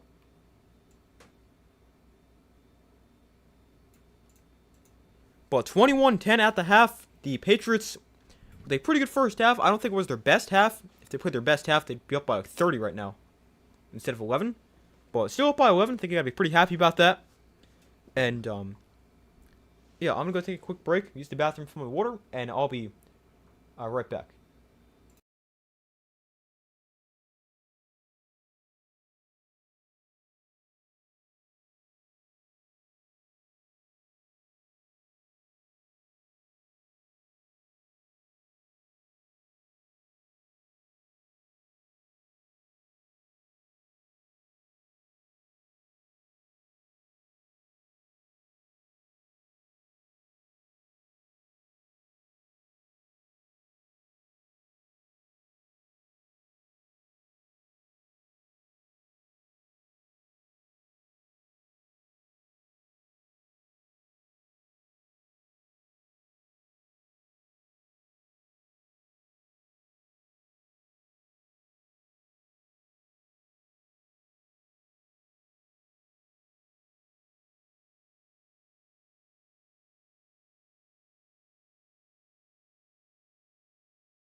Alright, I'm back. So we've got the Patriots leading 21-10 at halftime. And I was just thinking about this while I was upstairs. This game feels like it's over, right? The Texans have turned it over like 1,000 times. The Patriots are up by 11. It feels like the game's over. I mean, it's really not. Like, we've seen the... We just saw yesterday, the Bills were down 10 at halftime, 20-10. And then they went down 23-10. They scored 14 straight and took the lead. Now, if they ended up losing the game in overtime, but it's still... It feels like this is a 20-point game at halftime. It's only an 11-point game. The Texans are still very much in this because of their defense. But the only problem with the Texans is they still need the offense to do something. And the only thing they've done is turn it over. So they really need to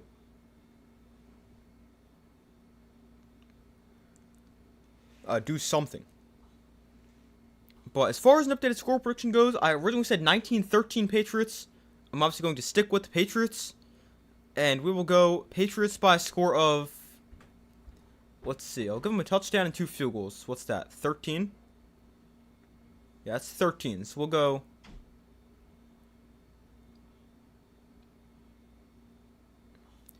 We'll go 34 to... let's see. We'll go 34...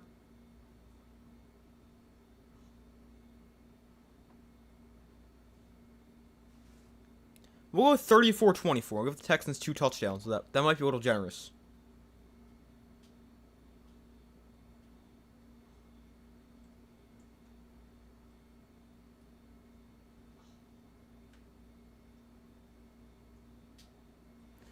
But we'll go over some stats from the first half.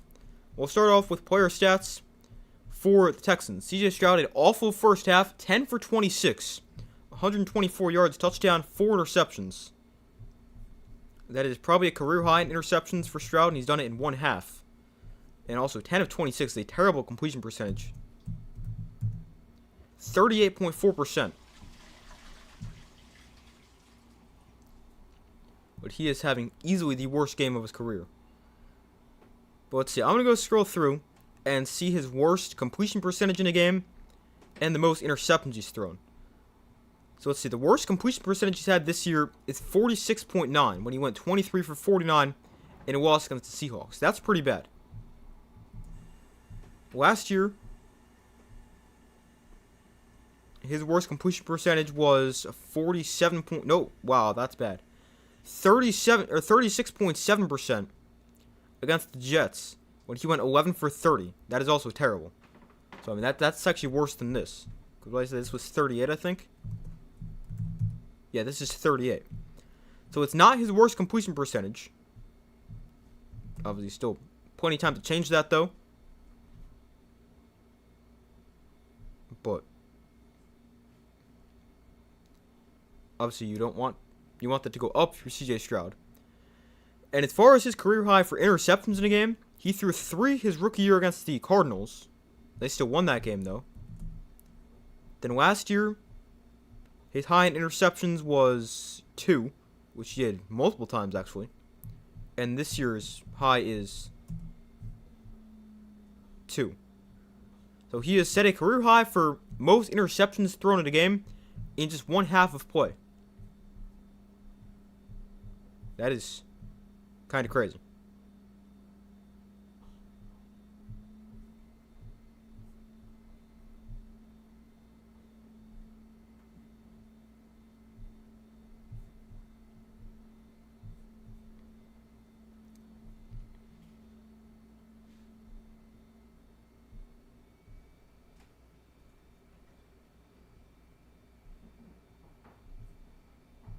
Hold on one second.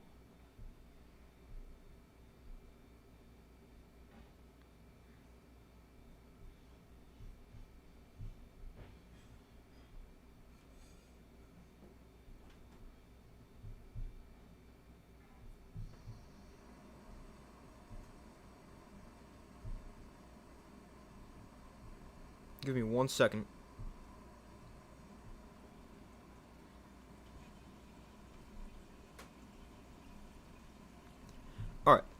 So I was just checking something real quick. But now getting back to stats for the Texans, on the ground they were terrible. They ran it 12 times for 8 yards. That's 0.7 yards per carry. Woody Marks ran it 9 times for 3 yards. Nick Chubb 1 carry for 2 yards. Cade Stover 1 for 2, and CJ Stroud a carry for a yard. And then receiving for the Texans, Dalton Schultz 2 catches for 47 yards.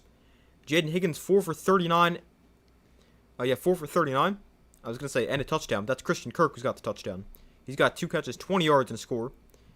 Xavier Hutchinson's been targeted 7 times. He's caught 1 of them for 12 yards. Woody Marks, one catch, 6 yards. And Nick Chubb and Harrison Bryant, both 1 target but 0 catches. Then for the Patriots, Drake May, not his best first half, fumbled 3 times and threw a pick, but the pick was also at the end of the half. But overall, he was pretty solid, 10 for 19, 117 yards, 2 touchdowns, and an interception, although he was sacked 3 times. Then on the ground for the Patriots, they weren't amazing, but they were solid. Ramondre Stevenson, 3 carries for 25 yards. Travion Henderson, 8 carries for 16 yards, and Drake May, 2 for 12. Then receiving for the Patriots, Kayshon Boutte, 2 for 43. Demario Douglas, 2 catches for 36 yards and a touchdown. Stephon Diggs, 3 for 26 and a touchdown. Ramondre Stevenson, 1 catch, 9 yards. Hunter Henry, 1 catch, 5 yards. Travion Henderson, 1 for -2. And Kyle Williams, 2 targets but 0 catches. Then some team stats from the first half. 9 first downs for the Texans, 6 for the Patriots. The Texans actually better team on 3rd down as well. 4 for 9, Patriots 1 for 8. And the Patriots 1 for 2 on 4th down. The Texans 1 for 1. And total yards very similar. Same thing with yards per play. Patriots 134 total yards. The Texans 132 total yards. And the Patriots 3.8 yards per play. The Texans 3.5 yards per play. Then in the red zone, the Patriots went 1 for 1. Texans went 1 for 2. A lot of turnovers in the first half. 6 combined turnovers. 4 for the Texans, 2 for the Patriots. We also saw a defensive touchdown. And time possession 15-35 for the Patriots, 14-25 for the Texans. But we start the second half, and the kick is away. And it is touchback as the Texans take a knee in the end zone. And they'll start at the 35. But the Texans offense, 4 turnovers in the first half. They've turned it over 7 times in 6 quarters here in the playoffs.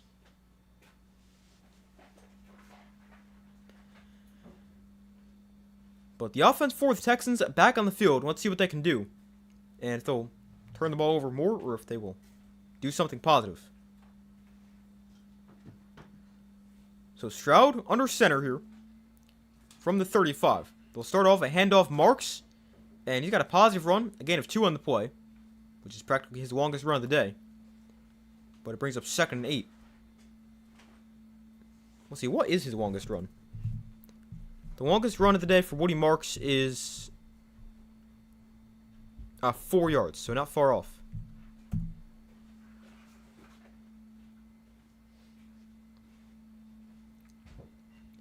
So 2nd and 8, Stroud to throw. Throws downfield. There's a nice throw and catch. He finds Hutchinson for just his 2nd catch on 8 targets. Boy, that's a nice throw and catch. And a first down for the Texans inside Patriot territory.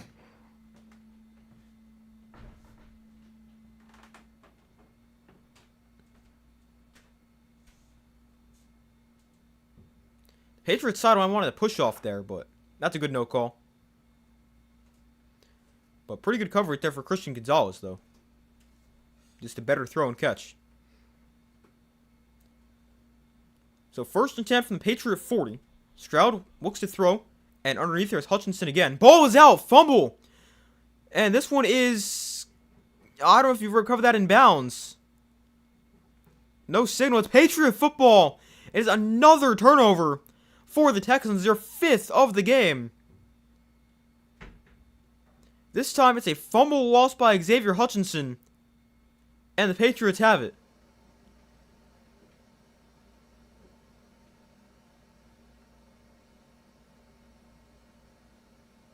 Oh, wait a minute. The ball was not out before he was down.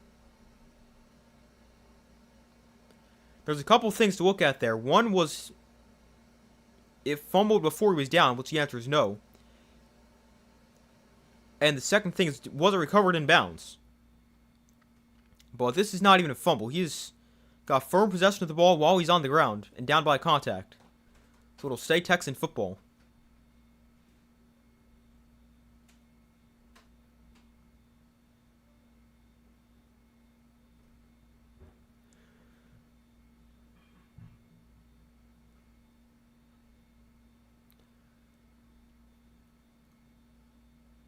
So they do change it. The runner caught the ball and was down by contact before fumbling. The Texans get a break right there. Instead of being their 5th turnover, it's a catch and a solid pickup there on first down.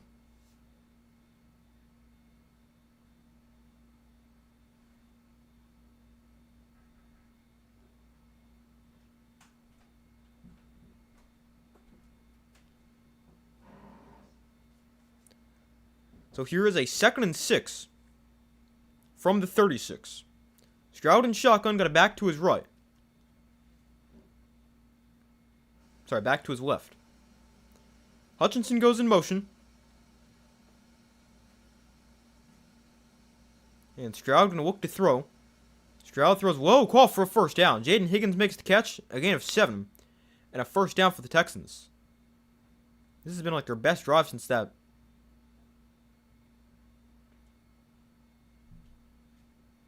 field goal drive on like their 2nd or 3rd possession of the game. But on their 5 drives since the touchdown, they've gone pick 6, interception, or punt, interception, punt, or something like that. But pretty bad. So first down, they hand it off here. Nick Chubb gets it up the middle, and he's got a pretty good run. Chubb with their longest run of the day, as he gains 7 down to the 21-yard line. And that is one of their best first down plays of the day. They just showed the stat. They're averaging like 1.2 yards per play on first down. But that's a great start. 7 yards to start the set of downs.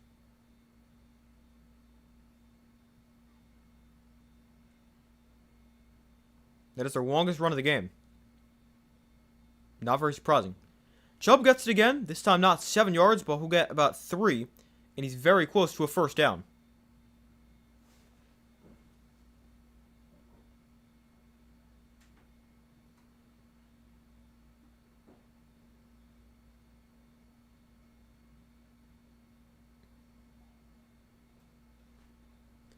The Broncos have made a move at quarterback. They've signed Ben DiNucci to their practice squad.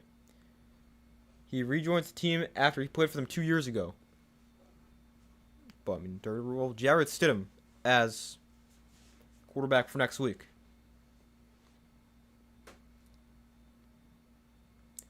So 3rd and short. Texans going to go sneak right here. Stover is going to have the first down.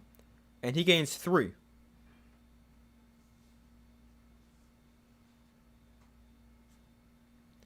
At this rate, they can run their sneak every time, and I think that might be their best run play.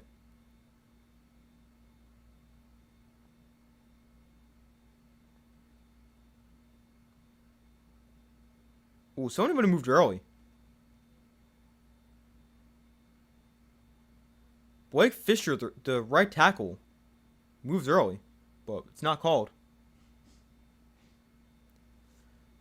Here's a handoff. Here's Woody Marks up the middle, and Marks a nice run. There's 8 yards for the Texans. That's their best run of the day.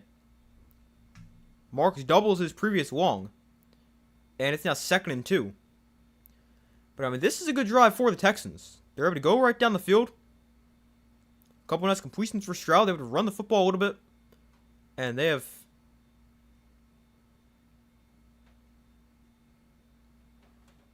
really moving the football. They run for 23 yards in this drive after running for 8 in the first half. They go back to the ground here. Marks, this time no gain. Stopped at the line of scrimmage.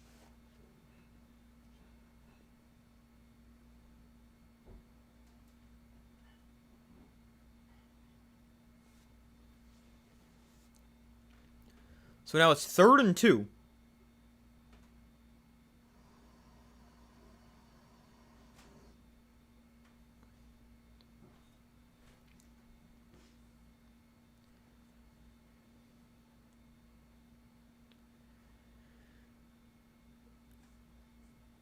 The Texans are going to have to call a timeout here. Stroud can't hear the play.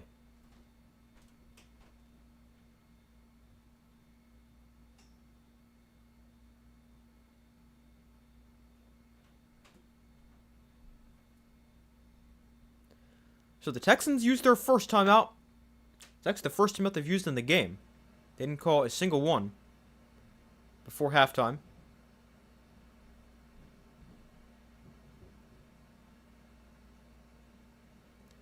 But it's been a 9-play, 58-yard drive so far. They've taken 5:02 off the clock. It's been arguably their best drive of the day.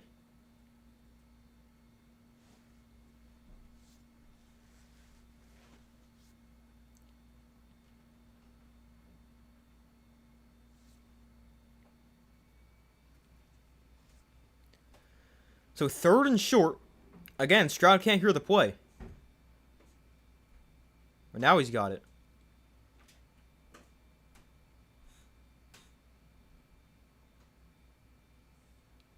So 3rd and short here for the Texans. I would say 4-down territory. I think you just got to take the points right here. Stroud design roll to his right. Throw to the flat. Almost intercepted again. Trying to get it to Christian Kirk. But one of the Patriots defenders goes flying in there and breaks it up. Marcus Jones was the guy who made the play on the football. He had the pick 6 before. And almost had another one right there.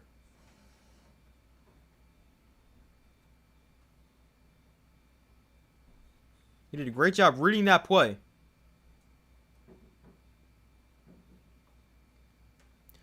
But it's 4th and 2. The field goal team comes on for the Texans, which I agree with the decision. Get points, make it a one-score game. And that's exactly what they do. As the kick from Fairbairn is good.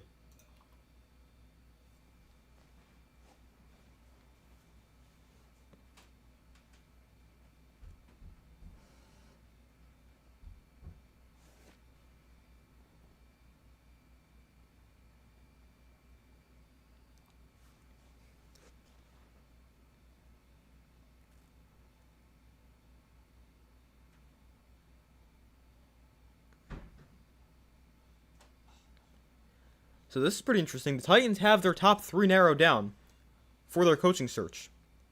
And they have a second interview with all 3. They got Robert Saleh tomorrow afternoon, Matt Nagy tomorrow morning, and then Jeff Hafley on Tuesday. That is a very interesting top 3.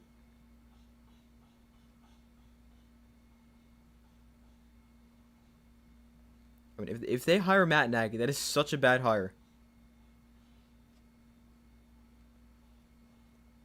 Like, I really don't know why you'd want Matt Nagy to be your head coach. Like, the guy's not even very good. And it's not even like he does anything.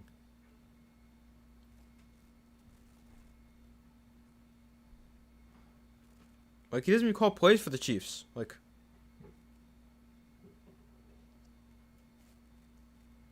I don't even know why you can justify hiring him.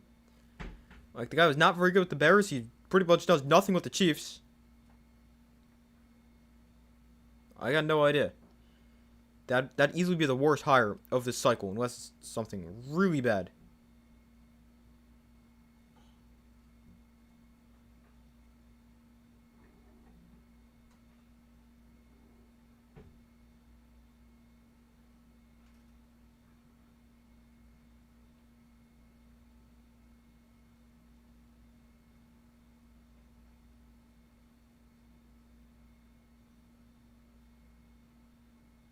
Oh, this is pretty interesting. Just saw this. The Bears are going to be starting Joe Thuney at left tackle today against the Rams. As their left tackle is out. It'll be Thuney's first start at left tackle since the Super Bowl, where he played there for the Chiefs. That is... I do not like that for the Bears. The guy's not a tackle. He's a guard.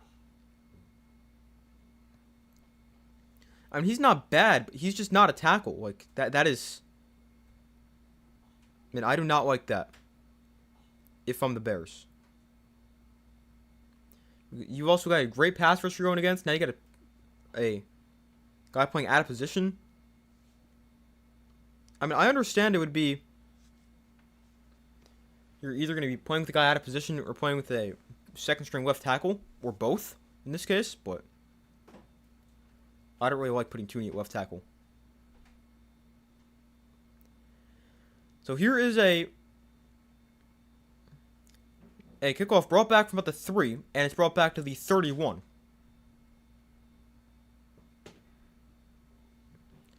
So the Patriots offense, they get the ball for their second possession in the their first possession in the second half.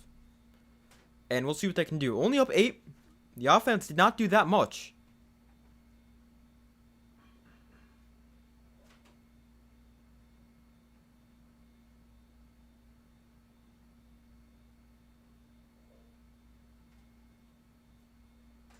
It's really coming down now. Yeah, sure is. It's been snowing all game, but now it's like really coming down. There's a handoff for Ramondre Stevenson. Spins away from the defender, and he gains 4, maybe 5, on the first Patriots offensive play of the second half.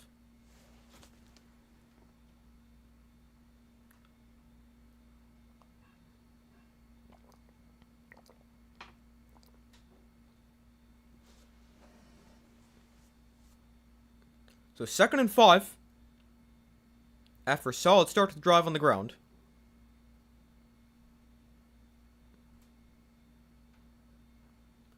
May gonna look to throw. Sets the screen for Stevenson. Makes the guy miss in the backfield, but it doesn't actually break the tackle. He gets dragged down. The defender is never let go. And it's 3rd down. That's a nice defensive play. I thought Stevenson able to break free right there. But the defender just never lets go.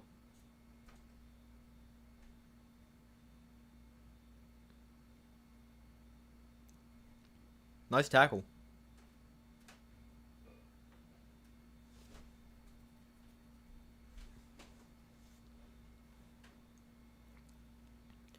So it is now 3rd and 6. Patriots not good on 3rd down. They're 1 for 8 today. An empty backfield for Drake May. Gonna look to throw. May gets pressure. Ball comes out again. It is his 4th fumble of the game, and this one's recovered by the Texans. At the 33-yard line, Azeez Al-Shire comes up with it. Anderson knocks it out, and the Texans defense forces the turnover. The 4th fumble of the game for Drake May, and this is a big one. Yup, definitely a fumble. Anderson knocks it out for the 2nd time today. May fumbles for the 4th, and this time May turns it over. His 3rd turnover of this game. And both these teams gotta find a way to protect the football.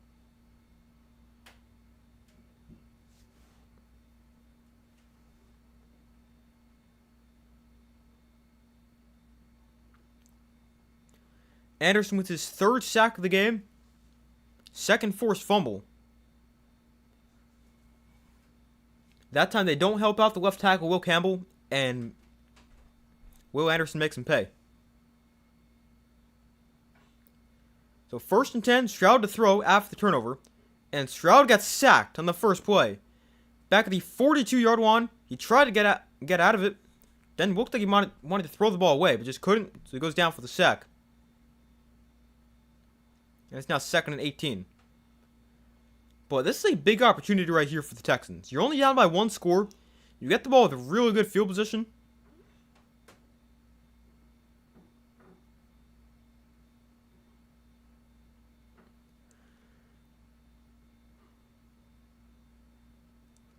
So, I mean, this is a big opportunity for them right now. So, 2nd and 18. Stroud looks to throw. Over the middle, that is a completion. Wow, what a throw. Tight window, he gets to Higgins at the 28-yard line. It makes it a much more manageable 3rd down.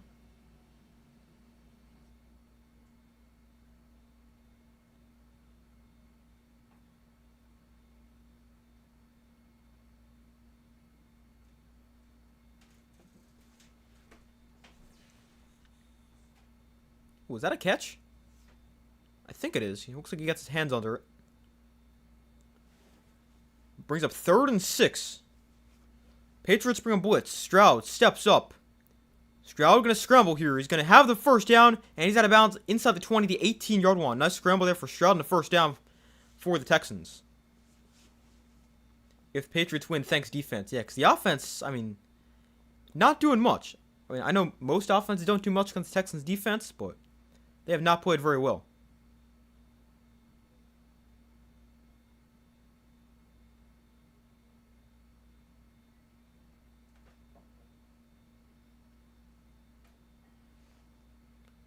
The Texans, not a good red zone offense. They're 30th in the NFL, scoring a touchdown less than 50% of the time.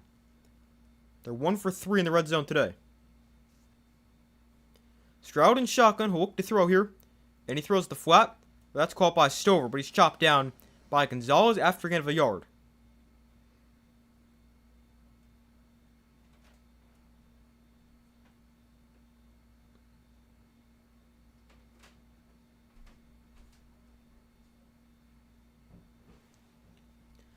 So it is now 2nd and 8 here for the Texans. So Stroud in shotgun, got it back to his left. And he'll look to throw it. Actually, it's a delayed handoff. Marcus runs into his own lineman. He's trying to stay on his feet. Oh, ball is out again! Another fumble! And this time the Patriots recover. Wow. I think he might have been down first here, though. Nope, that ball is out. Marks fumbles another turnover. And this time the Patriots recover at the 12-yard line.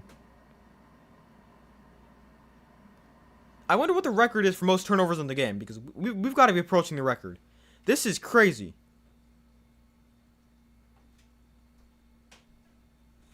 There's another turnover, the 5th of the day. For the Texans, we've got 3 for the Patriots.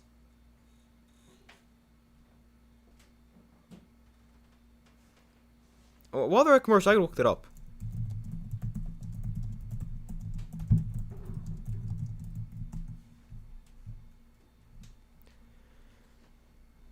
So the NFL record for most turnovers in a single game is 12. How do you turn the ball over 12 times?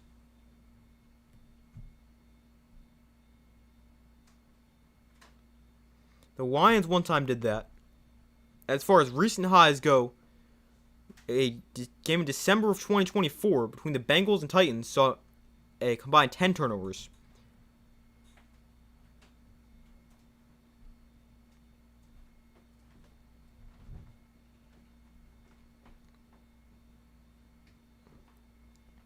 So, I mean, we're not approaching it yet for one team, although the Texans could get there.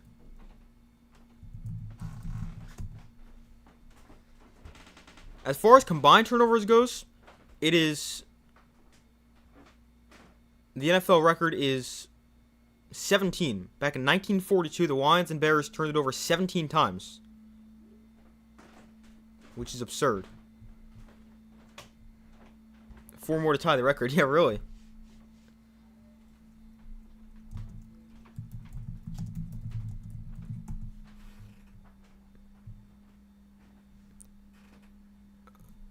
So according to this, the most turnovers by a team... No, that's in the Super Bowl. I'm trying to find in the Super Bowl era.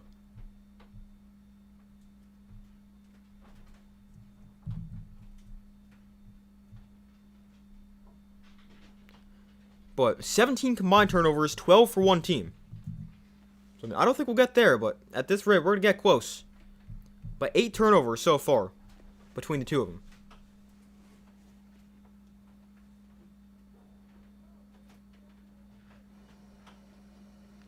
But I mean, we're thinking whoever wins this game is going to go to the Super Bowl because they have to play the Broncos next week, who are not going to have any semblance of an offense.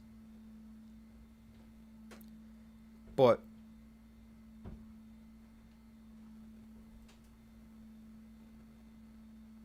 I mean, if these teams are going to turn the ball over at this rate, the Broncos have a great chance next week. Even if the offense puts them 3 points, they've got a decent chance to win if these teams are going to turn it over at this rate. Patriots' first play after the turnover goes nowhere. Henderson's dropped for a 2-yard loss. That's actually Stevenson, my bad. It brings up 2nd and 12.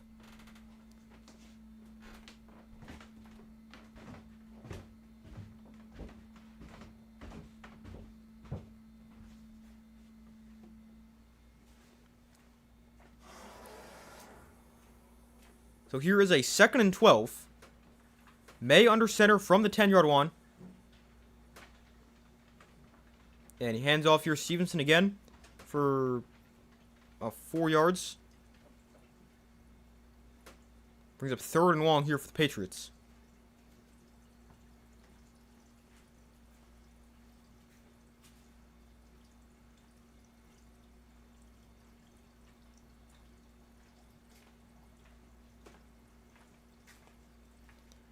So 3rd and 8. Snow is really coming down there. Patriots are 1 for 9 on 3rd down. So from their own 14, May in shotgun going to look at the throw. And I'll set up the screen for Stevenson, who goes nowhere. Stevenson is knocked them out at the line of scrimmage. And Texans defense going to force another 3 and out. Patriots need to abandon the run game slightly. I don't even know what you do if you're the Patriots offense, because nothing's working right now. The run game's not working. The pass game's not really working. And they go 3 and out again. Oh, I just realized I never changed it. Well, Texans get the ball back after a quick possession for the Patriots. Jalen Noel back deep to receive the punt. I feel like we've seen him on the field a ton today. And he calls fair catch at the 41-yard line. But great starting field position for the Texans. So they got an opportunity to capitalize here. We saw them take advantage of pretty good field position earlier in the half when they put up... When they went down the field and kicked a field goal in the first drive of the half. Let's see if they can do it again.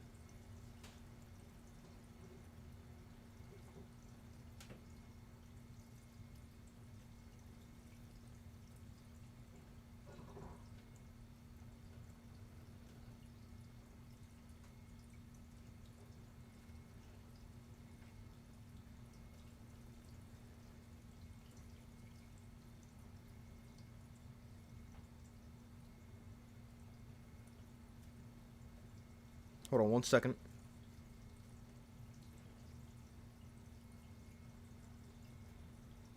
Biggest issue with the Patriots offense is the line. Yeah, I mean, that's really a problem today because you haven't really blocked well in the run game. Pass protection's not great. And that is definitely the problem, especially today, against a great defensive front.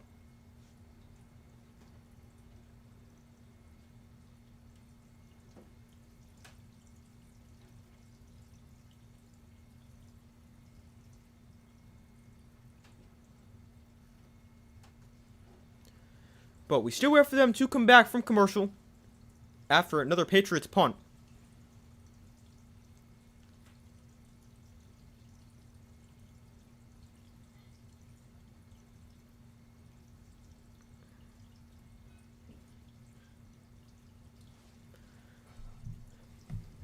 But the Texans on the first drive of the half where they had pretty good field position, they went 11 plays, 58 yards. And kicked a field goal. And even the last drive, they were moving the ball pretty effectively. To an extent. Before they fumbled. So, I mean, they're moving the football a little bit. If they can do that again, just get some more points here, that'd be great. If you are the Texans, obviously. Someday else, San Francisco and Seattle, not this game. Is it really? Did I do that again? I did that a couple weeks ago.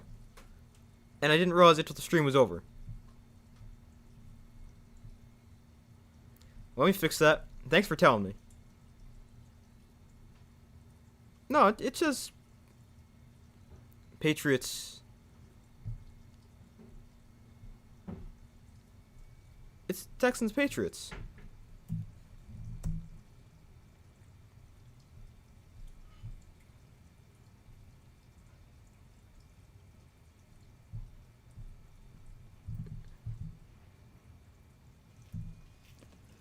When they're back from commercial here, a handoff up the middle is a run for a gain of about a yard. Not much on the carry right there.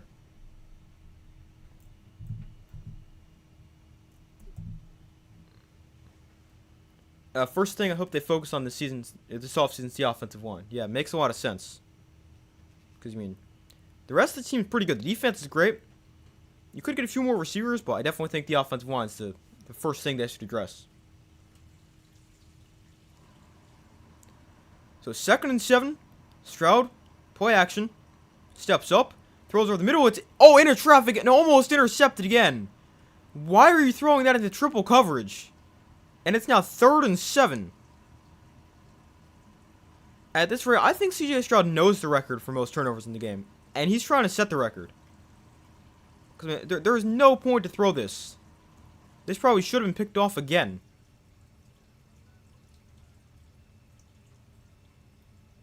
Yeah, there's 2 defenders right there. This should be picked off. Texans, again, very lucky. It's not. I feel like I've said that 1,000 times today. Plus, Stroud has already thrown 4 interceptions. Patriots bring a blitz. Stroud steps up. Downfield, it is incomplete. Trying to get to Higgins, but a flag comes in. A one-handed attempt at it. They're going to get Carlton Davis for the penalty.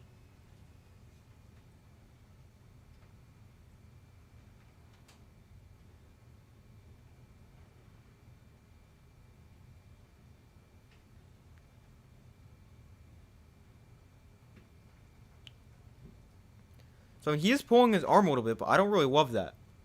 I don't really think he's trying to make a... I think if the receiver is actually trying to catch the ball with 2 hands, that's not interference. I don't really think he's grabbing his arm that much. Like, I don't really love that call. Like, I get it, but not a huge fan.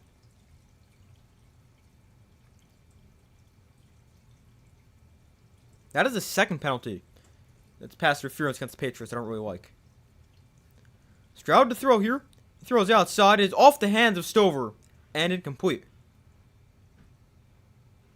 The one time he got a safe completion, can't even catch that. It's now 2nd and 10. May was sacked like 50 or so times during the regular season. I think he was the 3rd or 4th most sacked. Yeah, I think he was... Oh, man, I looked at the numbers when I made my video. I think it was 54. Yeah, it was definitely top 5 most. But you can't have that happening.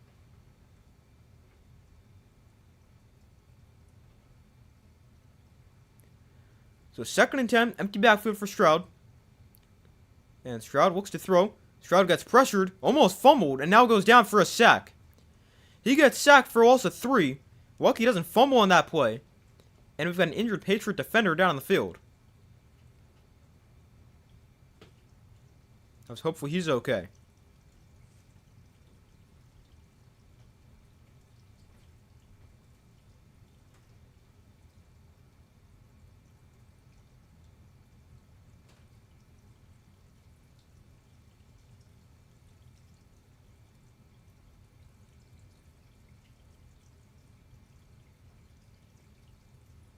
And none of those sacks came from the Broncos 70. They had a great year. 70 sacks is crazy.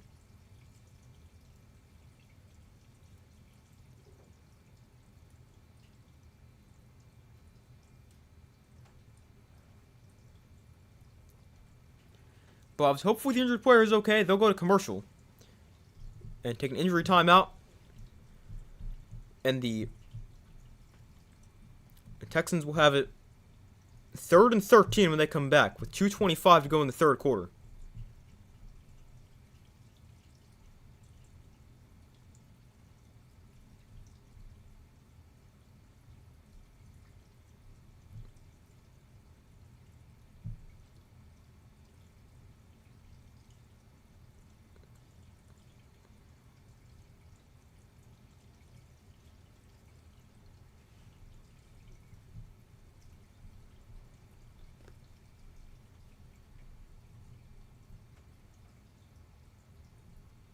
Oh wow, according to this, I just got a notification. It has been a decade since we've seen this many turnovers in a playoff game. That's pretty impressive.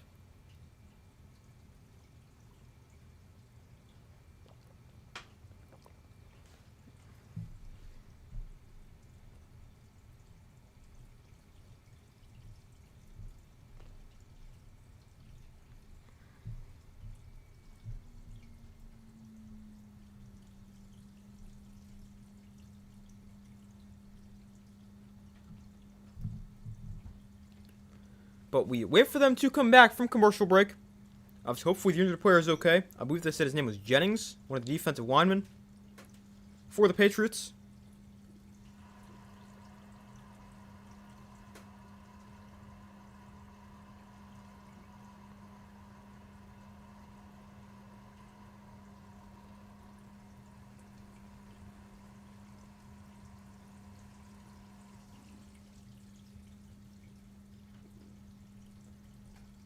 Hold on 1 second.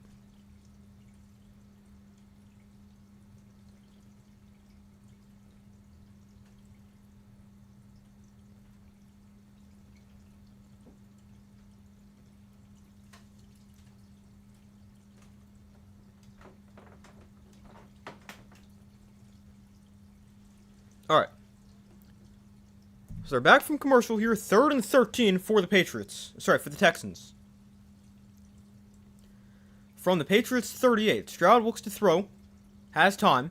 Lots of it. And Stroud throws underneath. It is caught by somebody who's on the ground. Not a good throw for Stroud.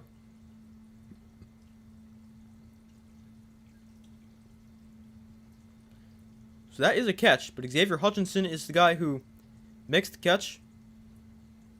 But it brings up 4th down as they got 10. Stroud didn't really give him a chance to get anything after the catch because he had to go diving to the ground for it. But it brings up Fairbairn here. 4th and 8. He's made from 25 twice. This one more than double that distance from 51. And Fairbairn's kick on the way. It is good. From 51, Fairbairn makes a 5-point game with 1:32 to go in the 3rd. It is really crazy. The Texans have turned the ball over 1,000 times, and they're only down 5. But 21-16, they get more points, and they take advantage of the good starting field position with a long field goal, and it's now 21-16. Patriots have not scored in the second half. Haven't removed the ball in the second half either.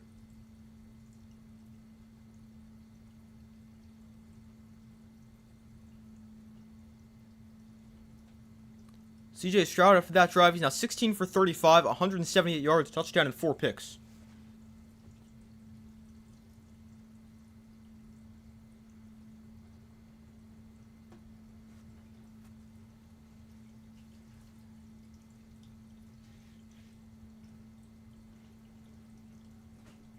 Kind of like the Bills-Broncos game. Allen turned the ball over a few times, but only lost by 3. That is true. Because last night the Broncos weren't really able to do anything with the turnovers. Today the Patriots not really able to do anything with the turnovers. Same idea. So the kickoff here brought back from the 5. And on the return, makes a cut and gets to the 30, if there. Maybe the 29.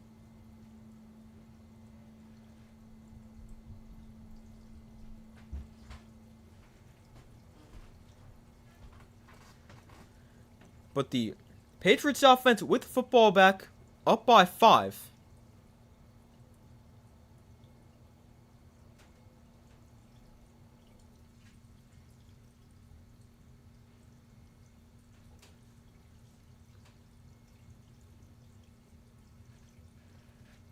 So 1st and 10 from the 29.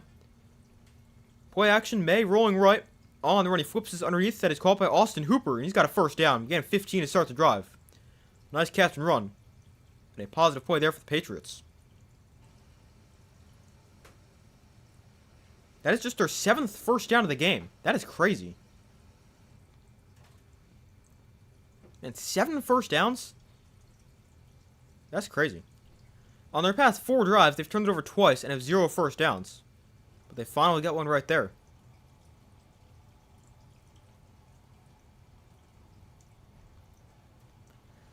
So 1st and 10, play action again. May rolling right. May now gonna slide and get hit, but Daniel Hunter got pressure, but a good no call on a penalty on the slide because he slid when Hunter was already there.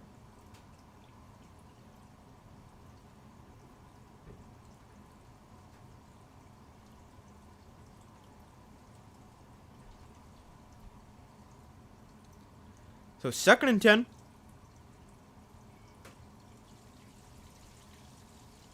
From the 43. They don't have to run a play before the quarter ends. And they won't. So that takes us to the 4th quarter. Patriots up by 5, 21-16.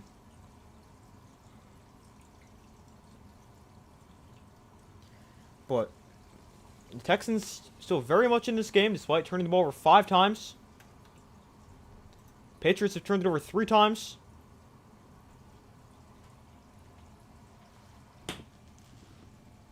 And it is now 21-16 as we go to the fourth quarter. Patriots up by 5. And with the football, they've got it 2nd and 10 on their own 43.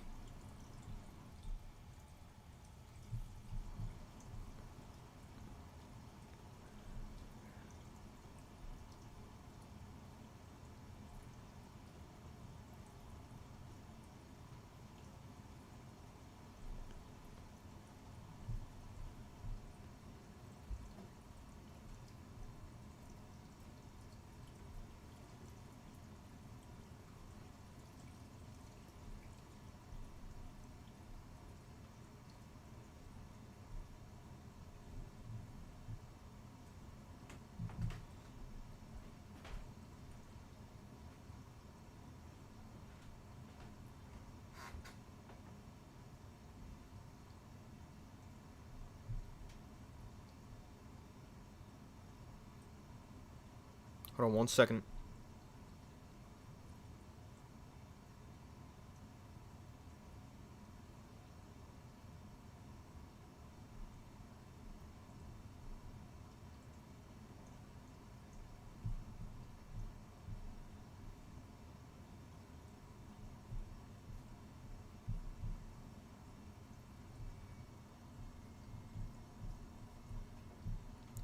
But we still wait for them to come back from commercial. We go to the fourth quarter. It is 21-16. And we'll see what the Patriots can do. They just picked up their first down in a while. Now they've got a 2nd and 10.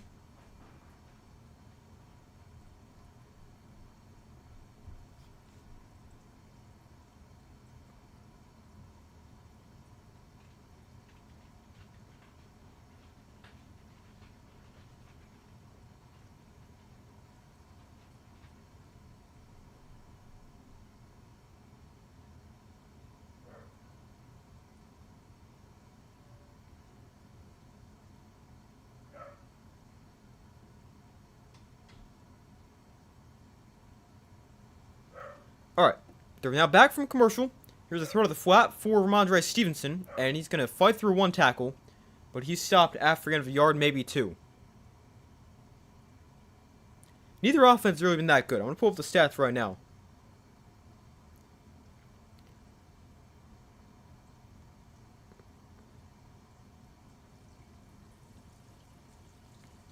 But right now, the Patriots have 157 yards, the Texans 211. Both teams are averaging 3.6 yards per play. It is not very good. So 3rd and 8. May looks to throw.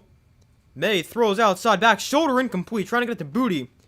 And there's multiple flags that come in. That's a good call. There's definitely pass interference right there.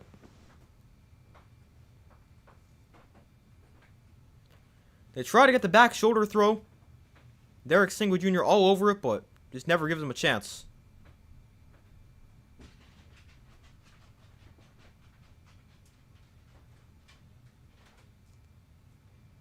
But that's definitely pass interference.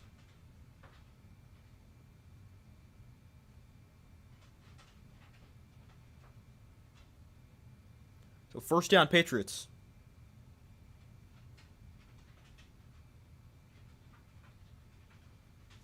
So May under center from the 38. They go back to the ground. Henderson up the middle. And he spins free of a tackler and gains about 6.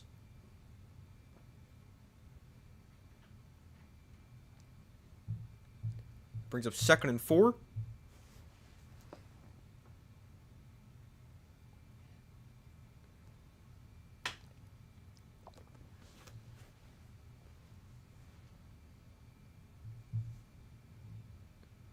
The Texans, the best fourth quarter team in the NFL, plus 78. And in the wild card round, they were plus 23 against the Steelers. So definitely could be interesting, especially when they down 5. Here's Henderson again. He goes nowhere. Stop at the line of scrimmage, maybe even lost a yard.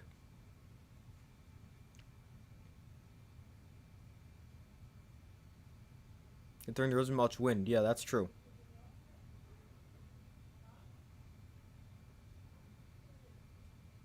Although the conditions are still tough with the snow. But here is a 3rd and 5. May in shotgun gonna back to his right. Pretty big play right here. May gonna look to throw. Steps up, takes a shot, deep downfield, into the end zone. It is. He catch that? Wow, what a catch! Kayshawn Boutte, one hand, and a touchdown for the Patriots. Wow, what a catch! 32 yards, and the Patriots with a huge touchdown. Man, what a catch! Well, that ball might hit the ground there. Gotta see a different look at that. Here's a good look. I think that's a catch. Man, what a catch for Kayshawn Boutte.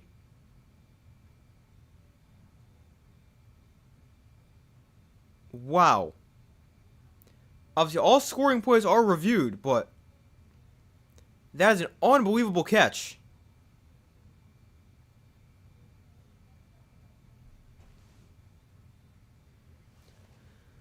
So they're going to review it and take an extended look at it. But ruled a touchdown. I think this is a catch. If he gets his arms under it, the ball, it's got to hit the ground at some point, but it's going to depend if it moves or not. I don't think it's enough to overturn this right here. I think this is an unreal catch for Kayshawn Boutte.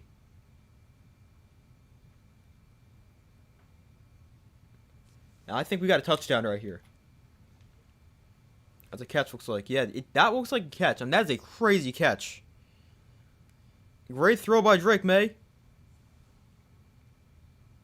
But, I mean, that is a really good catch for Kayshawn Boutte. Able to get his hand under it.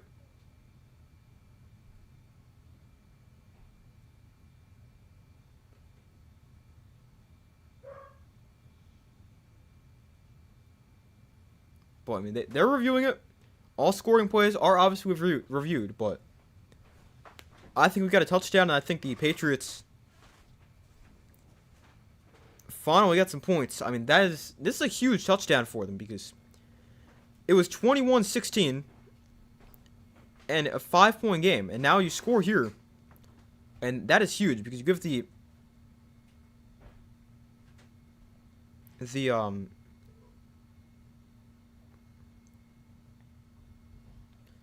you give you some breathing room after the Texans make a little bit of a comeback attempt. And it's still not like a guarantee you're going to win this game, but with how bad the Texans' offense has been, it might do it. Although, obviously, they're a really good fourth quarter team, so they could come back and win. But a touchdown here is definitely big and gives you a lot more breathing room and puts you up by multiple scores.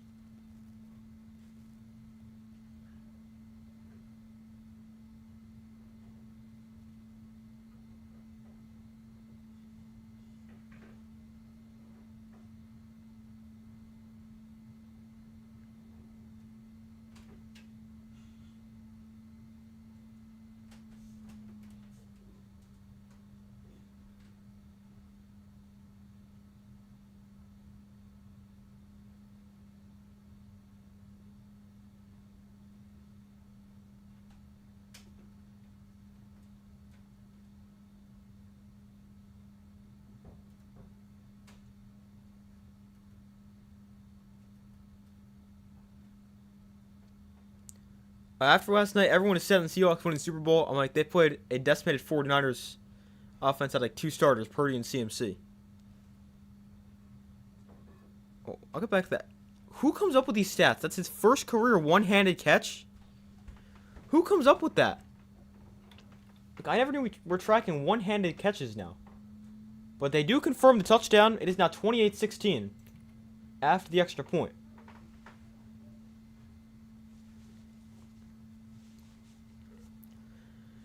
But, yeah, the Seahawks, like, you wonder who's going to stop them if they play like that. But I don't even think they played an amazing game. Like, they were good. They didn't throw the ball amazingly well, but they ran it well. I think the 49ers really hurt themselves a lot. But, yeah, the Seahawks, they looked good. I still think they're definitely beatable. Like, they still turn the ball over a lot, even though they protected the football last night. But I still think they're very beatable.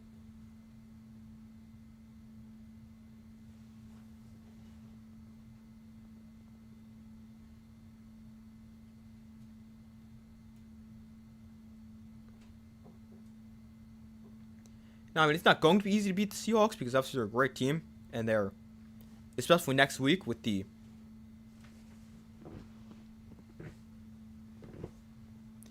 the Rams or Bears having to go to Seattle, which is never easy. It's never going to be easy to beat the Seahawks, but it's definitely possible. So here is Jalen Noah on the kick return. And he's trying to get to the outside. And again, not much on the return as he gets back to the 23-yard line. There's been not much space to return the ball on a kickoff for either side.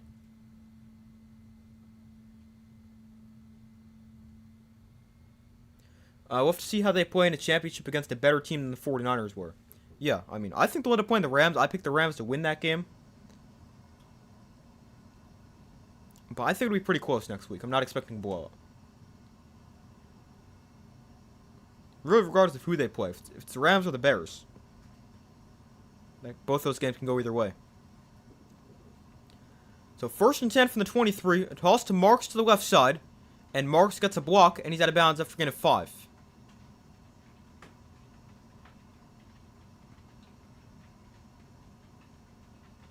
And now Carlton Davis is a little shaken up there for the Patriots. He's put a really good game. Hopefully he's okay.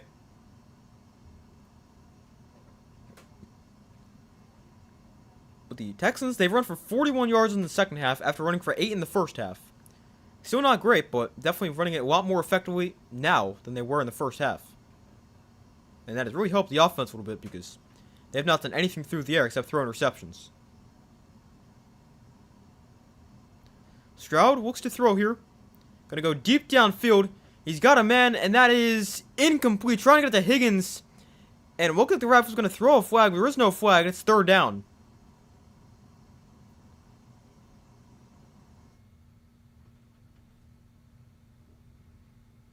Christian Gonzalez in coverage. I mean, Higgins actually comes fairly close to catching this. But just a little too far. Or a little underthrown by CJ Stroud.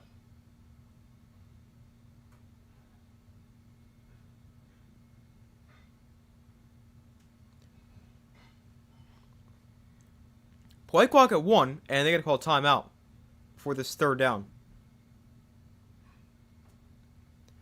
I personally think the Rams-Bears game is a toss-up. So I'll give the edge to the Bears for home field and weather. Yeah, I mean, I picked the Rams. I just don't really trust the Bears with how they're always trying to come back. And they play terribly for the first 3 quarters. I think that's going to eventually hurt them, especially against a good team like the Rams, but yeah, I mean, that game can definitely go either way.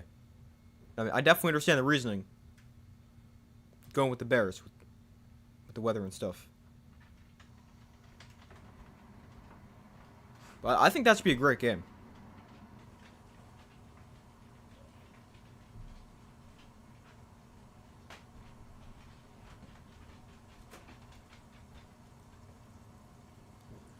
So it is now 3rd and 6.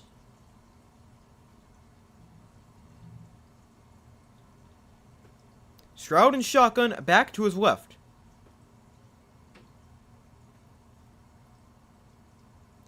Patriots bring 3. Stroud has time. Now going to roll to his right. Throw underneath it is almost picked again. He threw it behind the receiver Stover, who is now hurt, grabbing his right knee. Hopefully he's okay. It's now 4th down.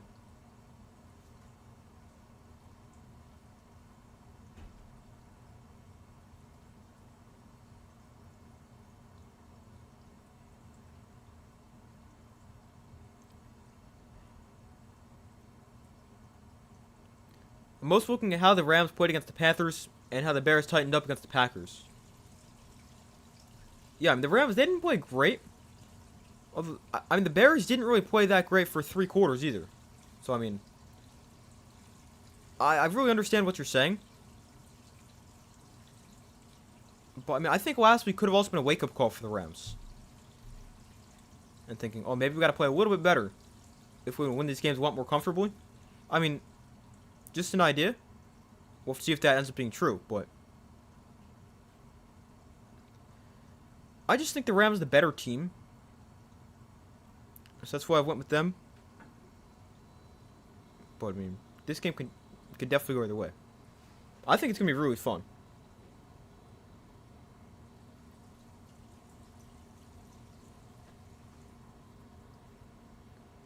With Packers were a better team than the Panthers. Well, yeah, obviously. Although, the Panthers did beat the Packers in Green Bay, but I do think the Packers are the more talented team. So, I mean, I get what you're saying. If you can beat a tougher team, you should be able to beat a team that's pretty much equally as tough. So, I get what you're saying. That's not really a great way of explaining it, though, but I understand what you're trying to say. But that's going to be a fun one. Something I'm interested in that game is the Bears, obviously, they come back a ton. They have 7 comeback wins. And the Rams, they've won a few leads. So, I mean, that is going to be something to watch. Like, if the Rams go up like 30 and the Bears come back, it's not out of the question.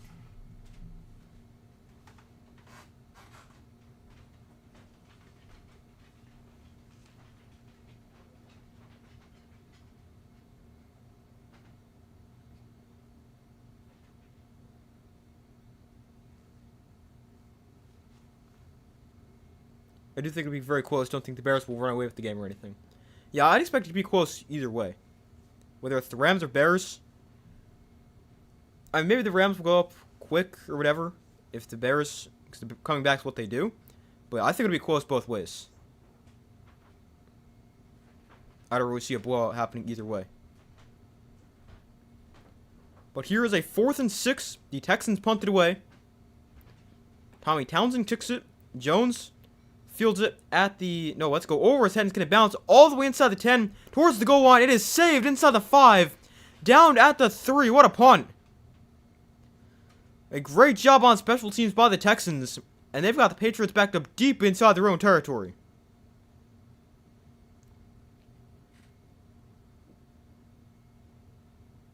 Man, a great punt. A great job to get down there and catch up to that.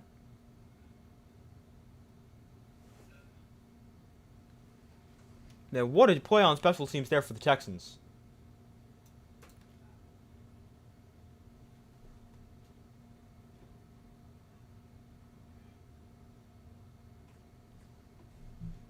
But that is a great play. So maybe the Texans can get a stop here, get the ball to the offense with great field position. We'll see if it can happen. 1st and 10. May under center, I formation. They hand it off. Stevenson to the right side. And Ramondre Stevenson, a nice first down, running 8 to 8 yards. And gets him across the 10 to the 12-yard line.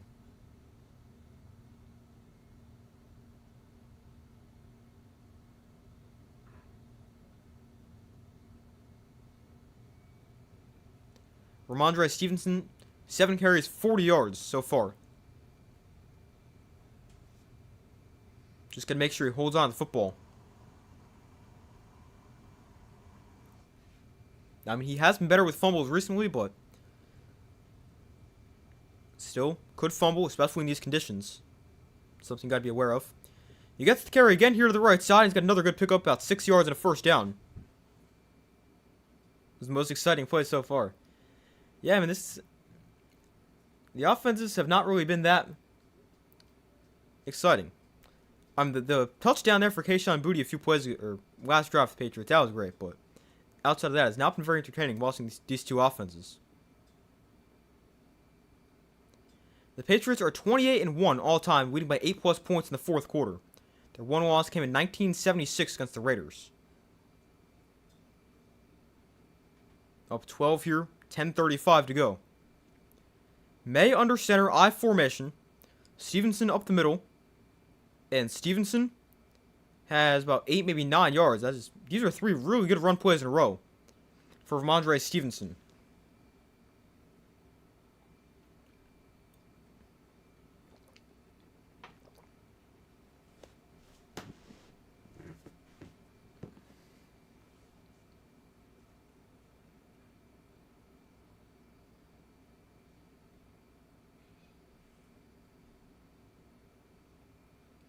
So 2nd and 1. Stevenson. Another first down across to 30 as he gets to the 31. Gaining about 4 on the play. He moves the sticks. So 4 straight run plays and 4 nice pickups for the Patriots.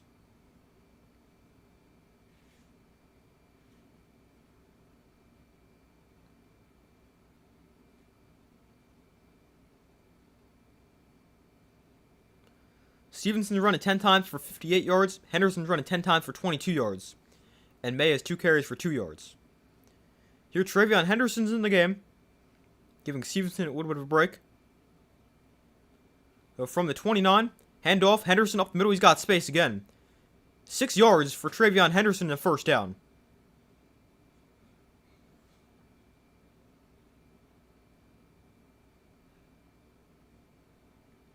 Patriots running the ball really effectively on this drive.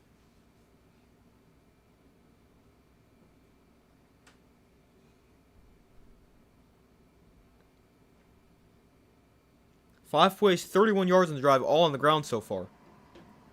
That's over 6 yards per carry. 2nd and 4.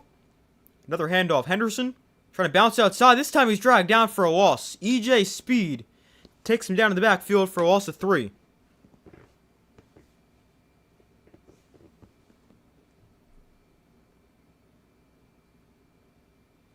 So it brings up 3rd and 7.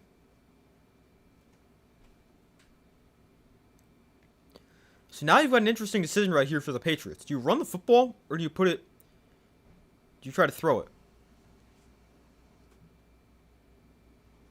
Patriots not good on 3rd down today. They're 2 for 11.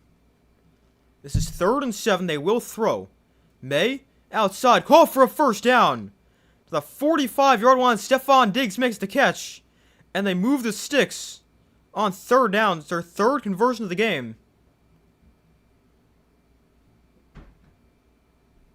And it's a big 3rd down conversion.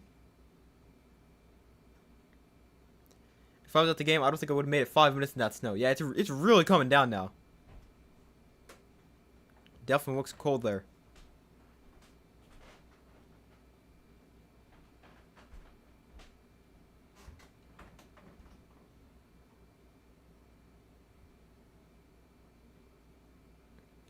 So May hands off. Stevenson goes nowhere.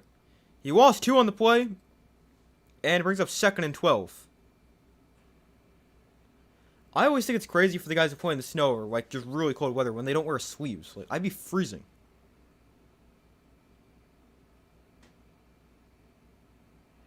Like you're practically wearing short sleeves in 30-degree weather. That's crazy.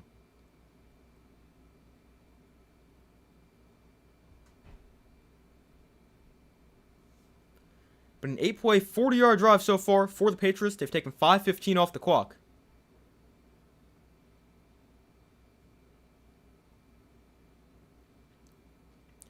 May hands off. Here's Stevenson for a gain about 4. And brings up another 3rd and long. So again, you got to see if you're going to throw the football here if you're the Patriots.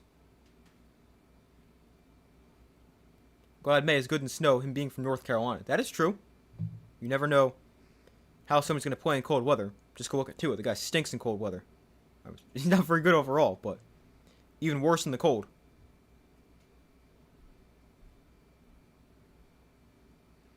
But here's a 3rd and 8. Another big play. Texans defense needs a stop. May gonna look to throw. Texans bring 5. May takes a shot down the sideline. It is incomplete. Trying to get it to Kyle Williams. But he couldn't quite make the play. It's 4th down.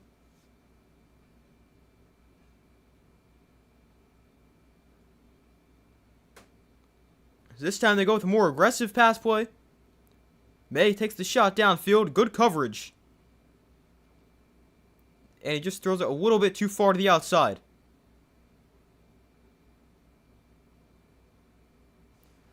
So the Texans defense, they got to stop. and they're going to get the ball back. And that's still a really good drive for the Patriots. You take a ton of time off the clock. Down to 5:54 to go. And now the Texans need to score twice in 6 minutes. Punt fair call here at the 13-yard line. And that is where the Texans take over for their next possession.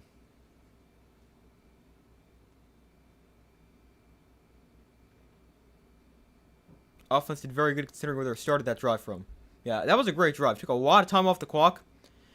Even though no points, you move the ball effectively, you run the ball really well, which is great, and you take a lot of time. Ends up being 10 plays, 44 yards, and you take a 6:09 off the clock. That's a great drive. Stroud underneath here, incomplete. Brings up 2nd and 10.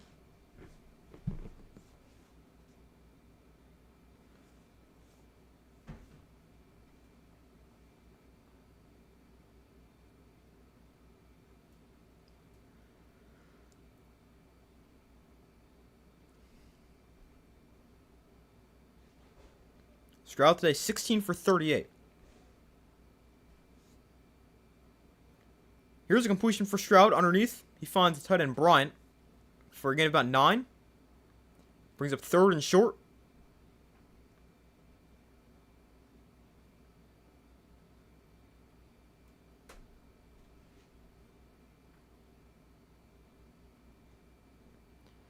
Stroud underneath, there's Bryant again. And he gets to the 29-yard line.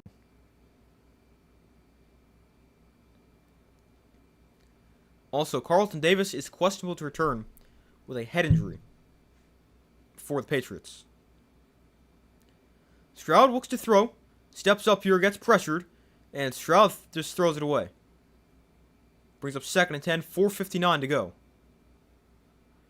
He got the national championship, not a true fan of college. I took Indiana. I took them 27-16.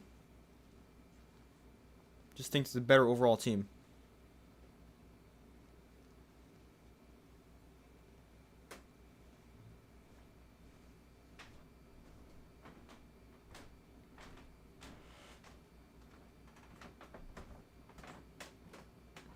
So 2nd and 10 from the 29. Stroud gonna look to throw. Patriots bring a blitz. Stroud over the middle. It is broken up. Trying to get to Hutchinson. I'm just calling him Harrison for a second. But it brings up 3rd and 10. Christian Gonzalez, nice coverage.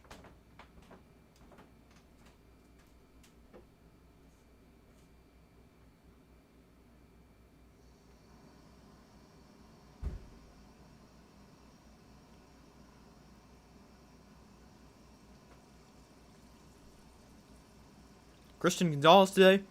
A forced fumble, pass breakup, a team high 8 tackles as well.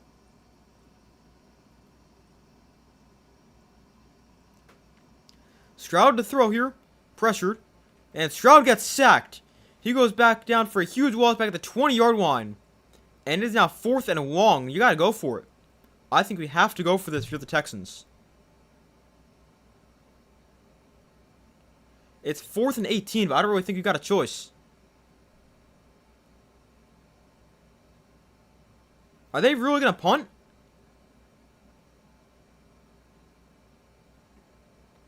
They're going to punt. How can you punt? You're down 12 with 4 minutes to go. You're not getting the ball back twice.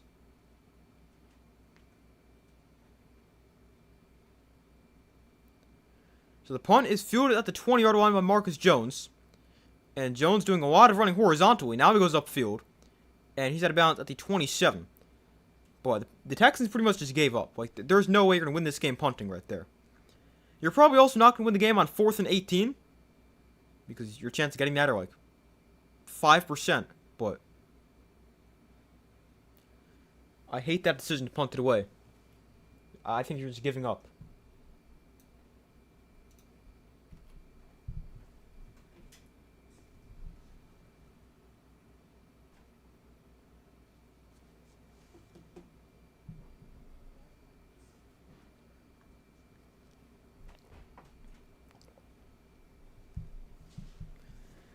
So 4:03 to go. If you're the Patriots and you have your exact drive you had last time, you can pretty much just put this game away.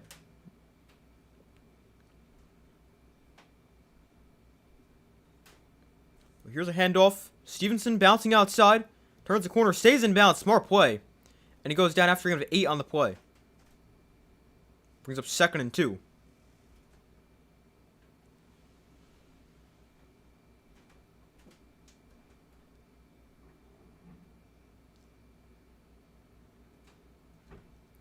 So the Texans here call their 3rd and final timeout.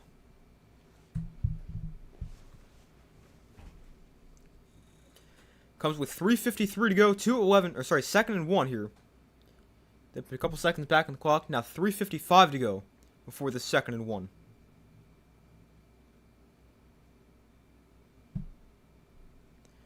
Texans coach probably feels better to lose 28-16 as opposed to 35-16 or worse. Yeah, I mean, I get it, but just go for it. Why not? Like, you got nothing to lose. Like, if it's uglier than... If the score is ugly, who cares? At least you tried. But instead, you just give up. Stevenson gains about 3 in a 1st down.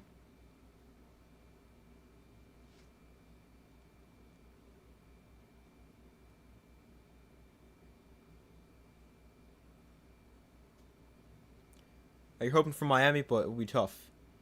I think Miami's got a chance, but I think they need to play a very good game. Probably then your perfect game. Hope Indiana makes some mistakes.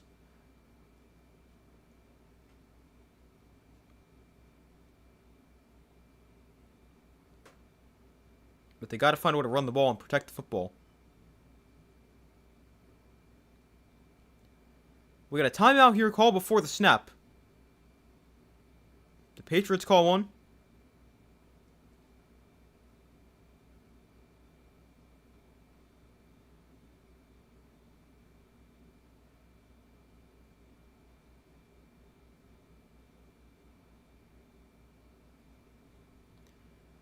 Yeah, if you have nothing to lose, might as well.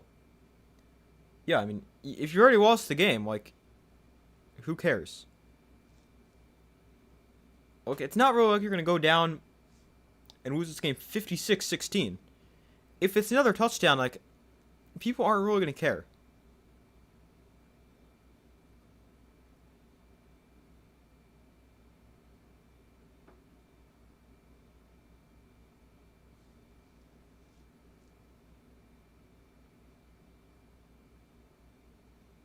And it's not even like it's just a game. Like, this is your season on the line right here.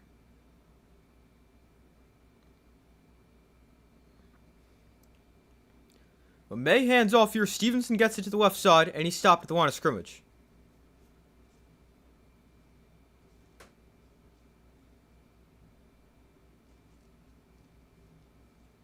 So it brings up 2nd and 10. Now we're inside 3 minutes to go. To fans, the loss is a loss. It typically doesn't matter by how much. Yeah, I mean, obviously, if you lose by 50, you're going to remember that, but nobody's going to remember if you lose by 12 or 19.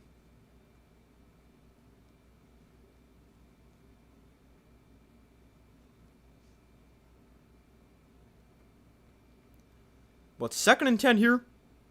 May under center. Hands off here to Ramondre Stevenson. And he goes nowhere.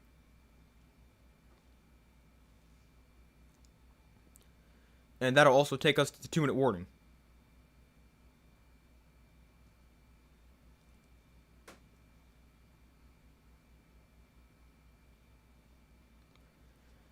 But the Patriots well on their way to an AFC Championship game. Broncos-Patriots. Into the AFC title game. Sounds just like 2015. Or 2016, I think that was.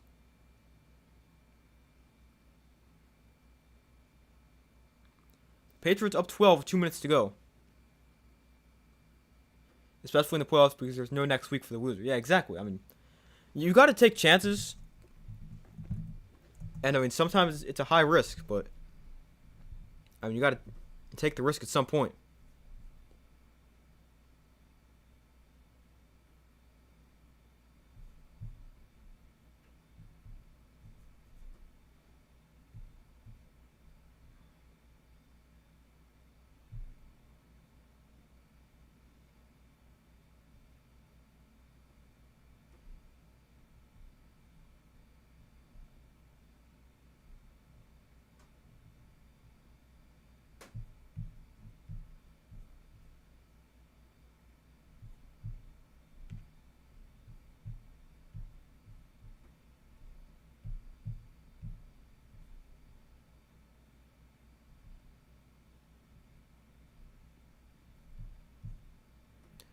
But we wait for them to come back from commercial at the 2-minute warning.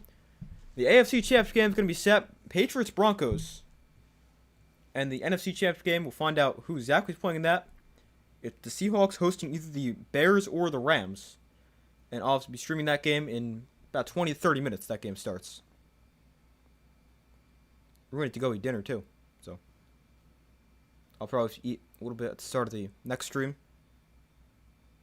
But as soon as the Patriots get a first down here, I'm going to end the stream so I can go eat a little bit and get ready for the next stream.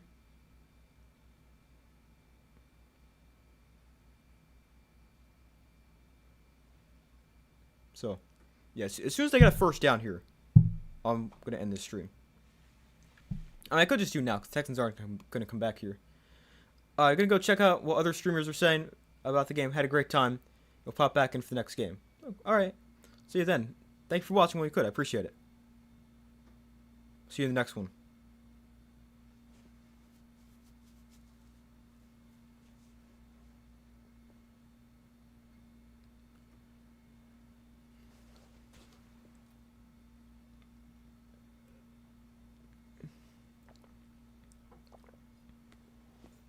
All right, have a good rest of your day. See you later as well.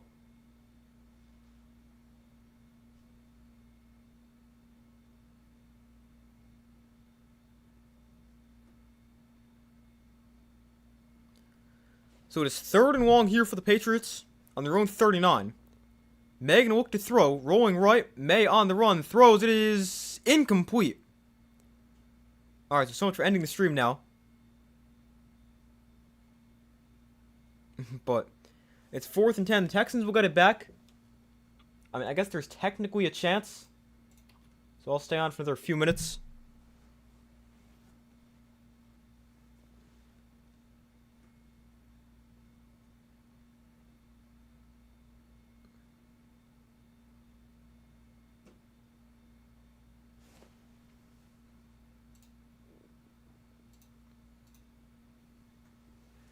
So the Patriots will punt.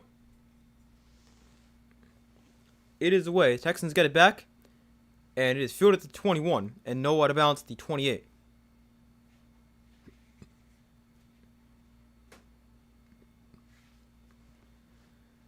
So 1:45 to go.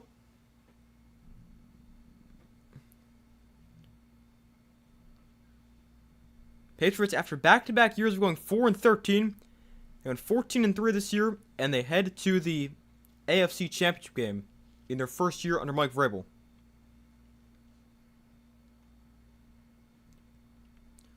But Stroud to throw here on first down, and he just checks down Woody Marks underneath. They also can't stop the clock.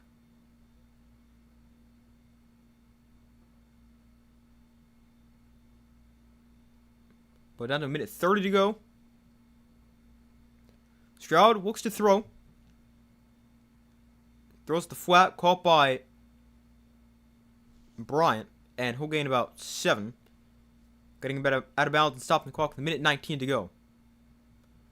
But the Texans, the streak of never appearing in a conference championship game will continue. They're now 0-7 in the divisional round, and they're the only team currently in the NFL who never appear in a conference championship game.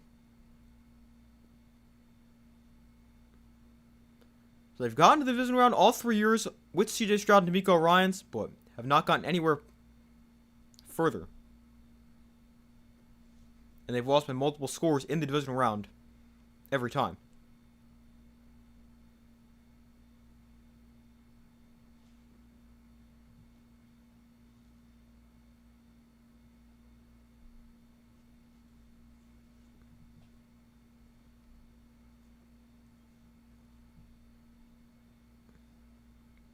So 3rd and 4, 1:16 to go.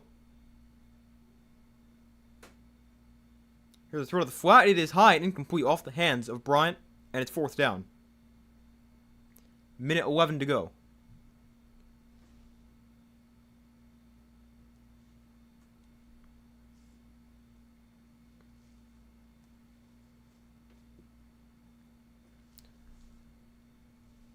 So 4th and 4, gotta have it if you're the Texans.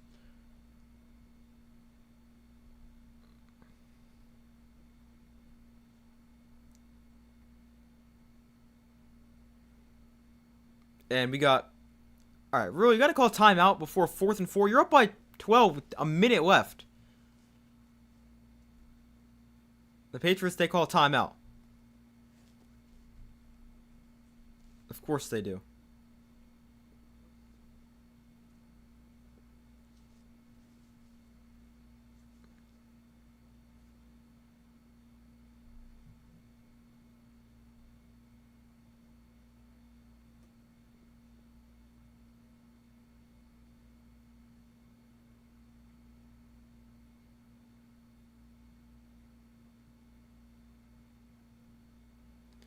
Drake May finishes the game with 179 yards, 3 touchdowns, and an interception. Fumbled a few times, but overall, played fairly well. So 4th and 4 here, last chance for the Texans. Stroud steps up, throws one way downfield. He's got a receiver, and it is caught by Hutchinson. No, incomplete. It is incomplete. That's going to do it. Patriots win at 28-16. They take over the minute to go. And they move on officially to the AFC Championship game against the Broncos. Alright, but that is where I'm going to end this stream. I know, very quick ending. Patriots got the ball back. They win. I'm going to go